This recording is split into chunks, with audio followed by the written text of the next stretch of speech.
ਸਾਰਿਆਂ ਨੂੰ ਪਿਆਰ ਭਰੀ ਸਤਿ ਸ਼੍ਰੀ ਅਕਾਲ। ਮੇਰਾ ਨਾਮ ਮਨਦੀਪ ਕੌਰ ਹੈ ਤੇ ਮੈਂ ਤੁਹਾਡਾ ਆਪਣੇ YouTube channel path to sure success ਤੇ ਸਵਾਗਤ ਕਰਦੀ ਹਾਂ। ਪਿਛਲੀਆਂ 2 ਵੀਡੀਓਜ਼ ਦੇ ਵਿੱਚ ਆਪਾਂ ਜੋ এনवायरमेंट ਦਾ ਪੇਪਰ ਹੈ ਉਸ ਦੇ ਰਿਗਾਰਡਿੰਗ ਕਿਸ ਤਰ੍ਹਾਂ ਦਾ ਪੈਟਰਨ ਆਵੇਗਾ, ਕੀ ਇਨਸਟਰਕਸ਼ਨਸ ਯੂਨੀਵਰਸਿਟੀ ਦੁਆਰਾ ਦਿੱਤੀਆਂ ਹਨ, ਉਹ ਫਸਟ ਵੀਡੀਓ ਦੇ ਵਿੱਚ ਕਵਰ ਕੀਤਾ ਸੀ। ਸੈਕਿੰਡ ਵੀਡੀਓ ਦੇ ਵਿੱਚ ਜੋ ਆਪਾਂ ਪ੍ਰੀਵੀਅਸ ਈਅਰ ਪੇਪਰ ਸੀ ਕਿ ਪੇਪਰ ਕਿਸ ਤਰ੍ਹਾਂ ਦਾ ਆਵੇਗਾ, ਕਿੰਨੇ ਕੁ ਲੈਵਲ ਦਾ ਹੋਏਗਾ, ਉਸ ਨੂੰ ਕਵਰ ਕੀਤਾ ਹੈ। ਤੇ ਥਰਡ ਵੀਡੀਓ ਦੇ ਵਿੱਚ এনवायरमेंट ਦੇ ਜੋ ਟੌਪਿਕ ਹਨ, ਜੋ ਕਨਸੈਪਟ ਹੈ এনवायरमेंट ਦਾ ਮੀਨਿੰਗ ਹੈ, ਉਸ ਸਭ ਨੂੰ ਆਪਾਂ ਕਵਰ ਕੀਤਾ ਹੈ। ਤੇ ਹੁਣ ਆਪਾਂ ਤੁਹਾਨੂੰ ਪਤਾ ਹੈ ਕਿ ਇਸ ਨੂੰ 4 ਪਾਰਟਸ ਦੇ ਵਿੱਚ ਡਿਵਾਈਡ ਕੀਤਾ ਗਿਆ ਹੈ। ਜਿਵੇਂ ਕਿ ਫਸਟ ਦੇ ਵਿੱਚ ਆਪਾਂ ਨੂੰ এনवायरमेंट ਦਾ ਪਾਰਟ ਆਏਗਾ। ਸੈਕਿੰਡ ਦੇ ਵਿੱਚ ਆਪਾਂ ਨੂੰ ਜੋ ਰੋਡ ਸੇਫਟੀ ਐਜੂਕੇਸ਼ਨ ਹੈ ਉਸ ਵਿੱਚੋਂ ਕੁਐਸਚਨਸ ਆਉਣਗੇ। ਥਰਡ ਆਪਾਂ ਨੂੰ ਜੋ ਵਾਇਲੈਂਸ ਹੈ ਅਗੇਂਸਟ ਵੀਮਨ ਐਂਡ ਚਿਲਡਰਨ ਉਸ ਦੇ ਵਿੱਚੋਂ ਕੁਐਸਚਨਸ ਆਉਣਗੇ। ਅਤੇ ਫੋਰਥ ਆਪਣਾ ਹੈ ਡਰੱਗ ਅਬਿਊਜ਼ ਦਾ। ਇਸ ਤਰ੍ਹਾਂ ਇਹ ਫੋਰਥ ਪਾਰਟ ਦੇ ਵਿੱਚ ਜੋ ਆਪਣਾ ਪੇਪਰ ਹੈ ਉਹ ਕਿਸੇ ਵਿੱਚੋਂ 20, ਕਿਸੇ ਵਿੱਚੋਂ 25, ਤਾਂ ਉਹਨਾਂ ਦੀ ਕਨਵੀਨੀਅੰਸ ਦੇ ਅਕੋਰਡਿੰਗ ਕੋਈ 20 ਕੋਈ 25 ਇੱਦਾਂ ਦਾ ਕਰਕੇ ਆਪਾਂ ਨੂੰ ਜੋ ਕੁਐਸਚਨਸ ਹਨ ਉਹ ਆਪਣੇ ਕੁਐਸਚਨ ਪੇਪਰ ਦੇ ਵਿੱਚ ਦੇਖਣ ਨੂੰ ਮਿਲਣਗੇ। ਤਾਂ ਅੱਜ ਦੀ ਵੀਡੀਓ ਦੇ ਵਿੱਚ ਆਪਾਂ ਰੋਡ ਸੇਫਟੀ ਵਾਲਾ ਜੋ ਸਾਰਾ ਟੌਪਿਕ ਹੈ ਉਹ ਕਵਰ ਕਰ ਲਵਾਂਗੇ। ਇਸ ਵੀਡੀਓ ਤੋਂ ਬਿਨਾਂ ਤੁਹਾਨੂੰ ਹੋਰ ਕੁਝ ਵੀ ਦੇਖਣ ਦੀ ਜ਼ਰੂਰਤ ਨਹੀਂ, ਸਾਰਾ ਜੋ ਆਪਣਾ ਟੌਪਿਕ ਹੈ ਉਹ ਇਸ ਵੀਡੀਓ ਦੇ ਵਿੱਚ ਹੀ ਕਵਰ ਹੋ ਜਾਵੇਗਾ। ਸੋ ਤੁਸੀਂ ਮੇਰੇ ਚੈਨਲ ਨੂੰ ਸ਼ੇਅਰ, ਲਾਈਕ ਐਂਡ ਸਬਸਕ੍ਰਾਈਬ ਜ਼ਰੂਰ ਕਰਨਾ, ਕਿਉਂਕਿ ਮੈਨੂੰ ਤੁਹਾਡੇ ਤੋਂ ਇਹੀ ਉਮੀਦ ਹੁੰਦੀ ਹੈ ਕਿ ਤੁਸੀਂ ਮੈਨੂੰ ਕਮੈਂਟ ਕਰਕੇ ਜ਼ਰੂਰ ਦੱਸੋਗੇ ਕਿ ਤੁਹਾਨੂੰ ਵੀਡੀਓ ਕਿੱਦਾਂ ਦੀ ਲੱਗੀ ਅਤੇ ਆਪਣੇ ਦੋਸਤਾਂ ਨਾਲ ਸ਼ੇਅਰ ਜ਼ਰੂਰ ਕਰੋਗੇ। ਅਤੇ ਜੋ ਨੀਡੀ ਸਟੂਡੈਂਟਸ ਹਨ ਜੋ এনवायरमेंट ਦੀ ਪ੍ਰੈਪਰੇਸ਼ਨ ਕਰ ਰਹੇ ਹਨ ਉਹਨਾਂ ਤੱਕ ਫ੍ਰੀ ਆਫ ਕੋਸਟ ਜੋ ਆਪਣਾ ਮਟੀਰੀਅਲ ਹੈ ਉਹ ਪਹੁੰਚ ਸਕੇ। ਤੋ ਚਲੋ ਜੀ ਆਪਾਂ ਸਟਾਰਟ ਕਰਦੇ ਹਾਂ। ਫਸਟ ਹੈ ਜੀ ਸੜਕ ਸੁਰੱਖਿਆ ਸਿੱਖਿਆ, ਜਿਸ ਨੂੰ ਆਪਾਂ ਕਹਿੰਦੇ ਹਾਂ ਰੋਡ ਸੇਫਟੀ ਐਜੂਕੇਸ਼ਨ। ਇਹਨਾਂ ਨੇ ਦੱਸਿਆ ਵੀ ਅੱਜ ਦੇ ਟਾਈਮ ਵਿੱਚ ਜੋ ਸੜਕਾਂ ਨੇ, ਟਰਾਂਸਪੋਰਟੇਸ਼ਨ ਹੈ, ਉਹ ਮਨੁੱਖੀ ਜੀਵਨ ਦਾ ਇੱਕ ਅਨਿੱਖੜਵਾਂ ਹਿੱਸਾ ਬਣ ਗਿਆ। ਆਪਾਂ ਸੜਕਾਂ ਨੂੰ, ਰੋਡਸ ਨੂੰ ਕਿਸੇ ਨਾ ਕਿਸੇ ਰੂਪ ਵਿੱਚ ਜ਼ਰੂਰ ਯੂਜ਼ ਕਰਦੇ ਹਾਂ, ਪਰ ਅੱਜ ਕੱਲ੍ਹ ਜਿਵੇਂ ਉਸ ਸੜਕਾਂ ਨੇ ਜੋ ਯਾਤਾਯਾਤ ਨੇ ਪ੍ਰਣਾਲੀਆਂ ਨੇ ਦੂਰੀ ਨੂੰ ਤਾਂ ਘੱਟ ਕਰ ਦਿੱਤਾ ਹੈ, ਪਰ ਨਾਲ ਦੀ ਨਾਲ ਜਿਵੇਂ ਆਪਾਂ ਦੇਖਦੇ ਹਾਂ ਕਿ ਸੜਕ ਦੁਰਘਟਨਾਵਾਂ ਬਹੁਤ ਵੱਧ ਰਹੀਆਂ ਹਨ। ਸੜਕ ਸੁਰੱਖਿਆ ਰੋਡ ਸੇਫਟੀ ਕੀ ਹੁੰਦੀ ਹੈ, ਹੁਣ ਆਪਾਂ ਇਸ ਦੀ ਗੱਲ ਕਰਾਂਗੇ। ਰੋਡ ਸੇਫਟੀ ਹੈ ਜੀ ਉਹ ਵਿਧੀਆਂ ਅਤੇ ਉਪਾਅ ਜੋ ਸੜਕਾਂ ਦਾ ਪ੍ਰਯੋਗ ਕਰਦੇ ਸਮੇਂ ਗੰਭੀਰ ਰੂਪ ਵਿੱਚ ਜ਼ਖਮੀ ਹੋਣ ਜਾਂ ਮੌਤ ਹੋਣ ਦੇ ਖਤਰੇ ਨੂੰ ਘੱਟ ਕਰਦੇ ਹਨ। ਤਾਂ ਰੋਡ ਸੇਫਟੀ ਕਿਸ ਚੀਜ਼ ਨੂੰ ਰੈਫਰ ਕਰਦੀ ਹੈ? ਇਹ ਰੈਫਰ ਕਰਦੀ ਹੈ ਜੀ ਉਹਨਾਂ ਮੈਥਡਸ ਨੂੰ ਐਂਡ ਉਹਨਾਂ ਮੈਜਰਸ ਨੂੰ, ਜਿਹੜਾ ਆਪਾਂ ਕਹਿ ਰਹੇ ਹਾਂ ਕਿ ਜੋ ਵਿਧੀਆਂ ਹਨ ਜੋ ਰਿਡਿਊਸ ਕਰਦੇ ਹਨ ਰਿਸਕ ਆਫ ਬੀਇੰਗ ਕਿਲਡ ਔਰ ਸੀਰੀਅਸਲੀ ਇੰਜਰਡ ਵਾਈਲ ਯੂਜ਼ਿੰਗ ਦਾ ਰੋਡ ਨੈਟਵਰਕ। ਤਾਂ ਉਸ ਟਾਈਮ ਆਪਾਂ ਸੜਕਾਂ ਦਾ ਪ੍ਰਯੋਗ ਕਰਦੇ ਸਮੇਂ ਕਿਸ ਤਰ੍ਹਾਂ ਆਪਣੇ ਆਪ ਨੂੰ ਬਚਾ ਸਕਦੇ ਹਾਂ, ਤਾਂ ਉਸ ਚੀਜ਼ ਨੂੰ ਰੋਡ ਸੇਫਟੀ ਕਿਹਾ ਜਾਂਦਾ ਹੈ। ਆਪਾਂ ਜਾਣਦੇ ਹਾਂ ਕਿ ਜੋ ਸੜਕਾਂ ਦਾ ਪ੍ਰਯੋਗ ਕਰਦੇ ਹਨ ਇਹਦੇ ਵਿੱਚ ਪੈਦਲ ਚੱਲਣ ਵਾਲੇ ਵਿਅਕਤੀ, ਸਾਈਕਲ ਸਵਾਰ, ਮੋਟਰ ਚਾਲਕ ਸਾਰੇ ਸ਼ਾਮਲ ਹੁੰਦੇ ਹਨ। ਵਿਸ਼ਵ ਸਿਹਤ ਸੰਗਠਨ ਜੋ ਵਰਲਡ ਹੈਲਥ ਆਰਗੇਨਾਈਜੇਸ਼ਨ ਹੈ, ਇਹਨਾਂ ਨੇ ਦੱਸਿਆ ਹੈ ਕਿ ਜੋ ਆਪਣੇ ਸੰਸਾਰ ਭਰ ਦੀਆਂ ਸੜਕਾਂ ਹਨ ਇਹਨਾਂ ਵਿੱਚ ਹਰ ਸਾਲ 10 ਲੱਖ ਤੋਂ ਵੱਧ ਲੋਕ ਮਰਦੇ ਹਨ। ਅਤੇ 2004 ਵਿੱਚ ਇਹਨਾਂ ਦੀ ਜੋ ਰਿਪੋਰਟ ਛਪੀ ਸੀ ਉਹਨਾਂ 'ਚ ਦੱਸਿਆ ਗਿਆ ਸੀ ਜੋ ਸਮੁੱਚੇ ਵਿਸ਼ਵ ਵਿੱਚ 1.2 ਮਿਲੀਅਨ ਲੋਕ ਸੜਕਾਂ ਉੱਤੇ ਮਾਰੇ ਗਏ ਸਨ ਅਤੇ ਜੋ 50 ਮਿਲੀਅਨ ਲੋਕ ਹਨ ਉਹ ਸੜਕਾਂ ਉੱਤੇ ਹੋਈਆਂ ਦੁਰਘਟਨਾਵਾਂ ਦਾ ਸ਼ਿਕਾਰ ਹਨ। 10 ਤੋਂ 19 ਸਾਲ ਦੇ ਬੱਚਿਆਂ ਦੀ ਮੌਤ ਦਾ ਜੋ ਵੱਡਾ ਕਾਰਨ ਹੈ ਉਹ ਸੜਕ ਦੁਰਘਟਨਾਵਾਂ ਹੀ ਬਣ ਰਹੀਆਂ ਹਨ। ਤਾਂ ਹੁਣ ਆਪਾਂ ਗੱਲ ਕਰਦੇ ਹਾਂ ਜੀ ਜੋ ਰੋਡ ਸੇਫਟੀ ਹੈ ਇਹ ਕਿਉਂ ਜ਼ਰੂਰੀ ਹੈ। ਅੱਜ ਦੇ ਟਾਈਮ ਵਿੱਚ ਵਾਹਨਾਂ ਦੀ ਜੋ ਸੰਖਿਆ ਬਹੁਤ ਜ਼ਿਆਦਾ ਵੱਧ ਰਹੀ ਹੈ, ਸੜਕਾਂ ਦੀ ਲੰਬਾਈ ਚੌੜਾਈ ਉੱਦਾਂ ਹੀ ਹੈ ਜਿੰਨੀ ਕਿ ਪਹਿਲਾਂ ਸੀ। ਟ੍ਰੈਫਿਕ ਦੀ ਸਮੱਸਿਆ ਬਹੁਤ ਜ਼ਿਆਦਾ ਹੋ ਰਹੀ ਹੈ, ਚਾਹੇ ਹੁਣ ਉਹ ਸੋਧਾਂ ਕਰਕੇ ਫਲਾਈਓਵਰ ਵਗੈਰਾ ਬਣਾ ਰਹੇ ਹਨ, ਪਰ ਫਿਰ ਵੀ ਕਿਸੇ ਨਾ ਕਿਸੇ ਰੂਪ ਦੇ ਵਿੱਚ ਆਪਾਂ ਨੂੰ ਇਹਨਾਂ ਜੋ ਐਕਸੀਡੈਂਟ ਵਗੈਰਾ ਹੈ ਉਹ ਦੇਖਦੇ ਹਾਂ। ਇਸ ਦਾ ਕਾਰਨ ਟ੍ਰੈਫਿਕ ਦਾ ਵੱਧ ਜਾਣਾ ਵੀ ਹੋ ਸਕਦਾ ਹੈ, ਡਰਾਈਵਰਾਂ ਦੀ ਅਯੋਗਤਾ ਵੀ ਹੋ ਸਕਦੀ ਹੈ, ਅਣਜਾਣਪੁਣਾ ਵੀ ਹੋ ਸਕਦਾ ਹੈ ਅਤੇ ਜਾਗਰੂਕਤਾ ਦੀ ਘਾਟ ਵੀ ਇਸ ਦਾ ਕਾਰਨ ਬਣਦੀ ਹੈ, ਜਿਸ ਦੇ ਕਾਰਨ ਬਹੁਤ ਜ਼ਿਆਦਾ ਦੁਰਘਟਨਾਵਾਂ ਅੱਜ ਦੇ ਟਾਈਮ ਵਿੱਚ ਹੋ ਰਹੀਆਂ ਹਨ।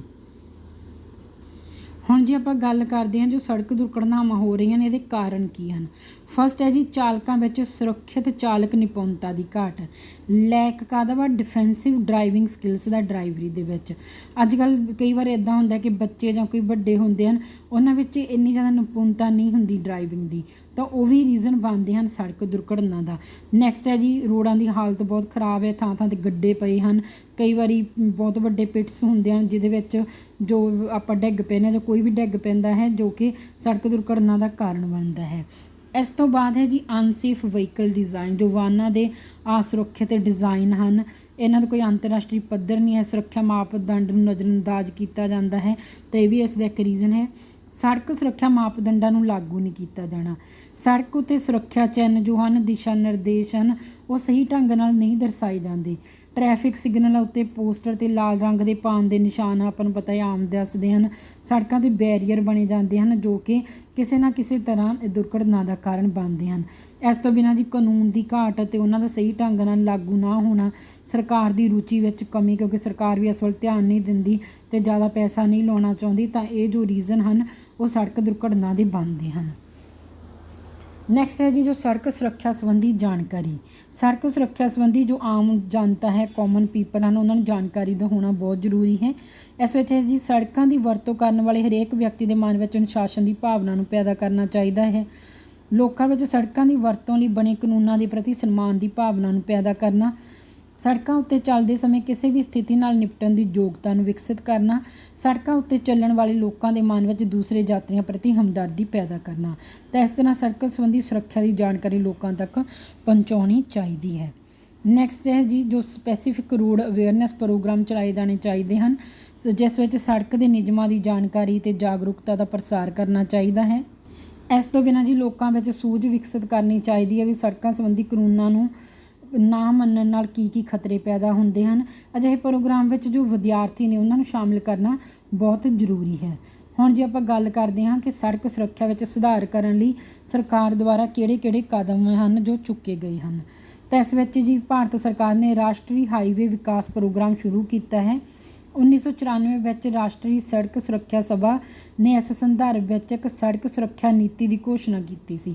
ਤਾਂ ਯਾਦ ਰੱਖਣਾ ਹੈ ਜੀ ਜੋ ਨੈਸ਼ਨਲ ਰੋਡ ਸੇਫਟੀ ਕਾਊਂਸਲ ਹੈ, ਤਾਂ ਉਸ ਕਦੋਂ ਸੀ ਜੋ 1994 ਵਿੱਚ ਉਹਨਾਂ ਨੇ ਇੱਕ ਪਾਲਿਸੀ ਦੀ ਘੋਸ਼ਣਾ ਕੀਤੀ ਸੀ। ਤਾਂ ਉਸ ਵਿੱਚ ਕਿਹੜੀਆਂ ਚੀਜ਼ਾਂ ਬਾਰੇ ਦੱਸਿਆ ਹੈ। ਪਹਿਲਾਂ ਉਹਨਾਂ ਨੇ ਦੱਸਿਆ ਹੈ ਜੀ ਸੜਕ ਦੇ ਕਿਨਾਰੇ ਬਣੇ ਰਾਸਤਿਆਂ 'ਤੇ ਨਿਸ਼ਾਨਦੇਹੀ ਕਰਨੀ ਹੈ, ਫੁੱਟਪਾਥ ਅਤੇ ਸਾਈਕਲ ਪਾਥ ਬਣਾਉਣੇ ਹਨ, ਬੱਸਾਂ ਲਈ ਵਿਸ਼ੇਸ਼ ਰਸਤਿਆਂ ਦੀ ਵਿਵਸਥਾ ਕਰਨੀ ਹੈ, ਟਰੱਕ ਪਾਰਕਿੰਗ ਹੁੰਦੀ ਹੈ ਉਹਨਾਂ ਲਈ ਵਿਸ਼ੇਸ਼ ਥਾਵਾਂ ਹੋਣੀਆਂ ਚਾਹੀਦੀਆਂ ਹਨ। ਇਸ ਤੋਂ ਬਿਨਾਂ ਜੀ ਟ੍ਰੈਫਿਕ ਸਿੱਖਿਆ, ਟ੍ਰੈਫਿਕ ਅਨੁਸ਼ਾਸਨ ਸੰਬੰਧੀ ਮੁਹਿੰਮ ਚਲਾਉਣਾ, ਸਕੂਲਾਂ ਦੇ ਪਾਠਕ੍ਰਮ ਵਿੱਚ ਟ੍ਰੈਫਿਕ ਸਿੱਖਿਆ ਨੂੰ ਸ਼ਾਮਲ ਕਰਨਾ ਅਤੇ ਸੁਰੱਖਿਅਤ ਸਫ਼ਰ ਨੂੰ ਉਤਸ਼ਾਹਿਤ ਕਰਨਾ ਚਾਹੀਦਾ ਹੈ। ਵਾਹਨਾਂ ਦੀ ਜੋ ਵਾਹਨ ਹੁੰਦੇ ਹਨ ਉਹਨਾਂ ਦੀ ਅਧਿਕ ਗਤੀ ਸਪੀਡ ਨੂੰ ਲਿਮਿਟ ਕਰਨੀ ਚਾਹੀਦੀ ਹੈ। ਹੈਲਮਟ ਦੀ ਵਰਤੋਂ, ਸੀਟ ਬੈਲਟ ਦੀ ਵਰਤੋਂ ਲਈ ਉਤਸ਼ਾਹਿਤ ਕਰਨਾ ਚਾਹੀਦਾ ਹੈ। ਸ਼ਰਾਬਬੰਦੀ ਨੂੰ ਲਾਗੂ ਕਰਨਾ ਚਾਹੀਦਾ ਹੈ। ਐਮਰਜੈਂਸੀ ਮੈਡੀਕਲ ਸੇਵਾਵਾਂ ਉਪਲਬਧ ਕਰਵਾਉਣੀਆਂ ਚਾਹੀਦੀਆਂ ਹਨ। ਜੋ ਦੁਰਘਟਨਾਵਾਂ ਹੁੰਦੀਆਂ ਹਨ ਉਹਨਾਂ ਦੇ ਰੀਜ਼ਨ ਕੀ ਹਨ ਉਹਨਾਂ ਦੀ ਗੱਲ ਕਰਨੀ ਚਾਹੀਦੀ ਹੈ। ਜੋ ਵਾਹਨਾਂ ਦੇ ਡਿਜ਼ਾਈਨ ਹਨ ਉਹਨਾਂ ਵੱਲ ਵੀ ਧਿਆਨ ਦੇਣਾ ਚਾਹੀਦਾ ਹੈ, ਜਿਸ ਵਿੱਚ ਬੈਲਟ, ਏਅਰ ਬੈਗ, ਜੋ ਵੀ ਸਟੀਅਰਿੰਗ ਬ੍ਰੇਕ ਵਗੈਰਾ ਹੁੰਦੇ ਹਨ ਉਹਨਾਂ ਦਾ ਧਿਆਨ ਰੱਖਣਾ ਚਾਹੀਦਾ ਹੈ। ਵਾਹਨਾਂ ਦਾ ਫਿਟਨੈਸ ਸਰਟੀਫਿਕੇਟ ਹੋਣਾ ਚਾਹੀਦਾ ਹੈ। ਵਾਹਨ ਚਾਲਕਾਂ ਲਈ ਸਹੀ ਟ੍ਰੇਨਿੰਗ ਦੀ ਵਿਵਸਥਾ ਕਰਨੀ ਚਾਹੀਦੀ ਹੈ। ਡਿਜ਼ਾਈਨ 'ਚ ਸੋਧ ਕਰਨਾ ਚਾਹੀਦਾ, ਪ੍ਰਯੋਗਾਂ ਲਈ ਦਿਸ਼ਾ ਨਿਰਦੇਸ਼ ਸਹੀ ਹੋਣੇ ਚਾਹੀਦੇ ਆ। ਟ੍ਰੈਫਿਕ ਸੰਬੰਧੀ ਜਾਣਕਾਰੀ ਹੋਣੀ ਚਾਹੀਦੀ ਹੈ ਅਤੇ ਸੜਕਾਂ ਦੇ ਪ੍ਰਯੋਗ ਸੰਬੰਧੀ ਦਿਸ਼ਾ ਨਿਰਦੇਸ਼, ਗਤੀ ਸੀਮਾ ਬੋਰਡ, ਅਜਿਹੇ ਜੋ ਨਿਯੰਤਰਣ ਹਨ ਉਹ ਸਾਰੇ ਆਪਾਂ ਨੂੰ ਅਪਲਾਈ ਕਰਨੇ ਚਾਹੀਦੇ ਹਨ। ਸਰਕਾਰ ਨੇ ਇਸ ਪੋਲਿਸੀ ਦੇ ਵਿੱਚ ਦੱਸੇ ਹਨ ਕਿ ਇਹ ਜੋ ਚੀਜ਼ਾਂ ਨੇ ਫੋਲੋ ਕਰਨੀਆਂ ਚਾਹੀਦੀਆਂ ਨੇ। ਇਸ ਤੋਂ ਬਾਅਦ ਹੈ ਜੀ ਜੋ ਸੜਕ ਸੁਰੱਖਿਆ ਇਹਦੇ ਫੰਡਾਮੈਂਟਲ ਰੂਲਸ ਕੀ ਹਨ। ਫਸਟ ਹੈ ਜੀ ਟ੍ਰੈਫਿਕ ਨਿਯਮਾਂ ਅਤੇ ਚਿੰਨ੍ਹਾਂ ਦੇ ਪ੍ਰਤੀ ਆਦਰ ਹੋਣਾ ਚਾਹੀਦਾ ਹੈ। ਵਿਪਰੀਤ ਸਥਿਤੀਆਂ ਵਿੱਚ ਵੀ ਆਪਣੇ ਆਪ ਉੱਤੇ ਆਪਾਂ ਨੂੰ ਨਿਯੰਤਰਣ ਰੱਖਣਾ ਚਾਹੀਦਾ, ਜਲਦੀ ਗੁੱਸੇ ਨਹੀਂ ਕਿਸੇ ਚੀਜ਼ 'ਤੇ ਕਰਨਾ ਚਾਹੀਦਾ। ਦੂਸਰਿਆਂ ਦੇ ਪ੍ਰਤੀ ਆਪਣਾ ਜੋ ਧਿਆਨ ਹੈ, ਸੰਵੇਦਨਾ ਰੱਖਣੀ ਚਾਹੀਦੀ ਹੈ। ਹਰੇਕ ਸੰਭਾਵੀ ਘਟਨਾ ਲਈ ਤਿਆਰ ਰਹਿਣਾ ਚਾਹੀਦਾ ਹੈ। ਨੈਕਸਟ ਜੋ ਇੰਪੋਰਟੈਂਟ ਹੈ ਜੀ ਸੜਕ ਸੁਰੱਖਿਆ ਦੀਆਂ 4 ਈ ਆ। 4 ਈ ਦੀ ਆਪਾਂ ਧਿਆਨ ਰੱਖਣਾ ਹੈ। ਆਪਾਂ ਨੂੰ ਇਹਨਾਂ ਦੇ ਨੇਮ ਪਤਾ ਹੋਣੇ ਚਾਹੀਦੇ ਹਨ, ਕਿਉਂਕਿ ਆਪਾਂ ਨੂੰ ਆਪਸ਼ਨ ਵਿੱਚ ਕੋਈ ਵੀ 3 ਇਹਦੇ ਵਿੱਚੋਂ ਪਾ ਕੇ ਅਤੇ ਕੋਈ ਅਲੱਗ ਪਾ ਕੇ ਪੁੱਛ ਸਕਦੇ ਹਨ ਕਿ 4 ਈਆਂ ਦੇ ਵਿੱਚੋਂ ਕਿਹੜਾ ਇਸ ਵਿੱਚੋਂ ਨਹੀਂ ਹੈ। ਤਾਂ 4 ਈ ਕਿਹੜੇ ਹਨ ਜੀ। ਫਸਟ ਹੈ ਇਨਫੋਰਸਮੈਂਟ। ਇਨਫੋਰਸਮੈਂਟ ਹੁੰਦਾ ਹੈ ਕਿਸੇ ਚੀਜ਼ ਨੂੰ ਲਾਗੂ ਕਰਨਾ, ਨਿਯਮ ਪਾਲਣਾ। ਨਿਯਮ ਪਾਲਣਾ ਦਾ ਜੋ ਸੰਬੰਧ ਹੈ ਟ੍ਰੈਫਿਕ ਕਾਨੂੰਨ ਦੇ ਤੱਤਾਂ ਤੇ ਦੀ ਉਲੰਘਣਾ, ਦੁਰਘਟਨਾ ਸੰਬੰਧੀ ਤੱਥਾਂ ਨੂੰ ਇਕੱਠਾ ਕਰਨਾ, ਸਜ਼ਾ ਦੇਣਾ, ਫਿਰ ਅੰਤ ਵਿੱਚ ਦੁਰਘਟਨਾਵਾਂ ਨੂੰ ਘੱਟ ਕਰਨਾ ਹੁੰਦਾ ਹੈ। ਫਿਰ ਹੈ ਜੀ ਸਿੱਖਿਆ ਦੇਣੀ ਚਾਹੀਦੀ ਹੈ, ਜਿਵੇਂ ਟ੍ਰੈਫਿਕ ਦੀ ਸਿੱਖਿਆ ਬੱਚਿਆਂ ਨੂੰ, ਬਾਲਗਾਂ ਨੂੰ, ਕਿਸ ਤਰ੍ਹਾਂ ਉਹਨਾਂ ਨੇ ਆਪਣੇ ਜੋ ਵਾਹਨ ਹਨ ਚਲਾਉਣੇ ਹਨ, ਕਿੰਨੀ ਸਪੀਡ ਰੱਖਣੀ ਚਾਹੀਦੀ ਹੈ। ਥਰਡ ਹੈ ਜੀ ਇੰਜੀਨੀਅਰਿੰਗ। ਇਹਦਾ ਅਰਥ ਹੁੰਦਾ ਹੈ ਸੰਬੰਧ ਜਨਤਕ ਸੜਕਾਂ 'ਤੇ ਪ੍ਰਯੋਗ ਹੋਣ ਵਾਲੇ ਜੋ ਵਾਹਨ ਹੈ ਜਾਂ ਸੜਕਾਂ ਉਹਨਾਂ ਦੇ ਡਿਜ਼ਾਈਨ ਅਤੇ ਢਾਂਚੇ ਨਾਲ ਹੁੰਦਾ ਹੈ। ਜਿਹੜੇ ਵਾਹਨ ਹੁੰਦੇ ਹਨ ਇਹਨਾਂ ਵਿੱਚ ਤਕਨੀਕੀ ਅਤੇ ਸੁਰੱਖਿਆ ਵਿਸ਼ੇਸ਼ਤਾਵਾਂ, ਉਹਨਾਂ ਦੇ ਨਿਰੀਖਣ, ਉਹਨਾਂ ਦੀ ਸਾਂਭ ਸੰਭਾਲ ਨੂੰ ਸ਼ਾਮਲ ਕੀਤਾ ਜਾਂਦਾ ਹੈ। फोर्थ है जी एमरजेंसी मैडिकल सेवावां, जो कि सेवावां का संबंध ट्रैफिक दुर्घटनावां नाल हुंदा है। जदों किते दुर्घटना हुंदी है तो उस टाइम ये सेवावां हैं जो उपलब्ध करवाउणियां चाहीदियां हन। तां जी 4E किहड़ियां हन? फस्ट है जी इनफोर्समेंट, सैकेंड है जी एजुकेशन जिसनों आपां एडुकेशन कहने हाँ, थर्ड है जी इंजीनियरिंग एंड फोर्थ है जी एमरजेंसी मैडिकल सर्विसिज। तो आप ये चारां दे नाम ने जो वो चंगी तरह याद करने हैं। इस तो बाद होंदा है जी role of traffic police. Traffic police का की रोल है रोड सेफ्टी दे विच? ट्रैफिक पुलिस की जी ड्यूटी होंदी है भी वो सड़क सुरक्षा नूं सुनिश्चित करे। ਉਹਦਾ फर्ज होंदा है भी सड़क सुरक्षा लई बने नियमां दा पालन करवाए, ट्रैफिक नियमां दी उलंघना होण ते सही कदम चुके, ट्रैफिक कानून तोड़ना, ड्राइविंग लाइसेंस ਜਾਂ ਵਾਹਨ ਸੰਬੰਧੀ दस्तावेज आदि ना रखना, अजिहियां स्थितियां इस विच आ जांदियां हन। ਭਾਰਤ ਵਿੱਚ ਕੋਈ ਵੀ ਆਪਾਂ ਨੂੰ ਪਤਾ ਹੈ ਕਿ ਸੜਕ ਸੁਰੱਖਿਆ ਅਧਿਨਿਯਮ ਨਹੀਂ ਹੈ। ਸੜਕਾਂ ਸੰਬੰਧੀ ਜਿਹੜੇ ਸਾਰੇ ਕਾਨੂੰਨ ਮੋਟਰ ਵਹੀਕਲ ਅਧਿਨਿਯਮ ਹਨ ਜਿਸ ਨੂੰ ਆਪਾਂ MVA ਅਧੀਨ ਆਉਂਦੇ ਹਨ। ਇਸ ਅਧਿਨਿਯਮ ਵਿੱਚ ਸੜਕ ਦੀ ਵਰਤੋਂ ਕਰਨ ਵਾਲੇ ਜੋ ਗੈਰ ਵਾਹਨ ਚਾਲਕਾਂ ਦੀ ਜ਼ਿੰਮੇਵਾਰੀ ਨੂੰ ਨਿਰਧਾਰਿਤ ਨਹੀਂ ਕੀਤਾ ਗਿਆ ਹੈ। ਇਸ ਤੋਂ ਬਿਨਾਂ ਜੀ ਟ੍ਰੈਫਿਕ ਜੋ ਕੰਟਰੋਲ ਹੁੰਦੇ ਹਨ, ਟ੍ਰੈਫਿਕ ਪ੍ਰਬੰਧਕ ਹੁੰਦੇ ਹਨ, ਪੁਲਿਸ ਹੁੰਦੇ ਹਨ, ਉਹਨਾਂ ਦੀ ਮਹੱਤਵਪੂਰਨ ਭੂਮਿਕਾ ਹੁੰਦੀ ਹੈ। ਉਹ ਕੀ ਕਰਦੇ ਹਨ? ਪਾਰਕਿੰਗ ਵਿੱਚ ਅਨੁਸ਼ਾਸਨ, ਗਲਤ ਰਜਿਸਟ੍ਰੇਸ਼ਨ ਨੰਬਰਾਂ ਦੀ ਜਾਂਚ, ਲਾਲ ਬੱਤੀ ਦੀ ਉਲੰਘਣਾ, ਕਾਲੇ ਸ਼ੀਸ਼ਿਆਂ ਦੀ ਵਰਤੋਂ ਰੋਕਣਾ, ਯਾਤਰੀਆਂ ਤੋਂ ਵਾਧੂ ਕਿਰਾਇਆ ਨਾ ਮੰਗਣਾ, ਬਦਸਲੂਕੀ ਨਾ ਕਰਨਾ, ਇਹਨਾਂ ਸਾਰੀਆਂ ਚੀਜ਼ਾਂ ਨੂੰ ਜੋ ਟ੍ਰੈਫਿਕ ਪੁਲਿਸ ਹੈ ਉਹਨਾਂ ਨੂੰ ਧਿਆਨ 'ਚ ਰੱਖਣਾ ਚਾਹੀਦਾ ਹੈ। ਤਾਂ ਇਹਨਾਂ ਦੀਆਂ ਡਿਊਟੀਜ਼ ਕੀ ਹਨ ਜੀ? ਖਾਸ ਮੌਕਿਆਂ 'ਤੇ ਟ੍ਰੈਫਿਕ ਨੂੰ ਕੁਸ਼ਲਤਾ ਨਾਲ ਵਿਵਸਥਿਤ ਕਰਨਾ ਤਾਂ ਜੋ ਜਨਤਾ ਨੂੰ ਅਸੁਵਿਧਾ ਘੱਟ ਤੋਂ ਘੱਟ ਹੋਵੇ, ਲੋਕਾਂ ਦੀਆਂ ਲੋੜਾਂ ਪ੍ਰਤੀ ਸੰਵੇਦਨਸ਼ੀਲਤਾ ਵਾਲਾ ਵਤੀਰਾ ਅਪਣਾਉਣਾ, ਮਨੁੱਖੀ ਸਾਧਨਾਂ ਦਾ ਵਿਕਾਸ, ਕਾਨੂੰਨ ਦੀ ਪਾਲਣਾ ਕਰਵਾਉਣਾ, ਦੁਰਘਟਨਾ ਨੂੰ ਜਿੱਥੋਂ ਤੱਕ ਸੰਭਵ ਹੋ ਸਕੇ ਘੱਟ ਕਰਵਾਉਣਾ। ਨੈਕਸਟ ਹੈ ਜੀ ਸੜਕ ਸੁਰੱਖਿਆ ਲਈ ਟ੍ਰੈਫਿਕ ਪੁਲਿਸ ਦੇ ਕੀ ਉਦੇਸ਼ ਹਨ?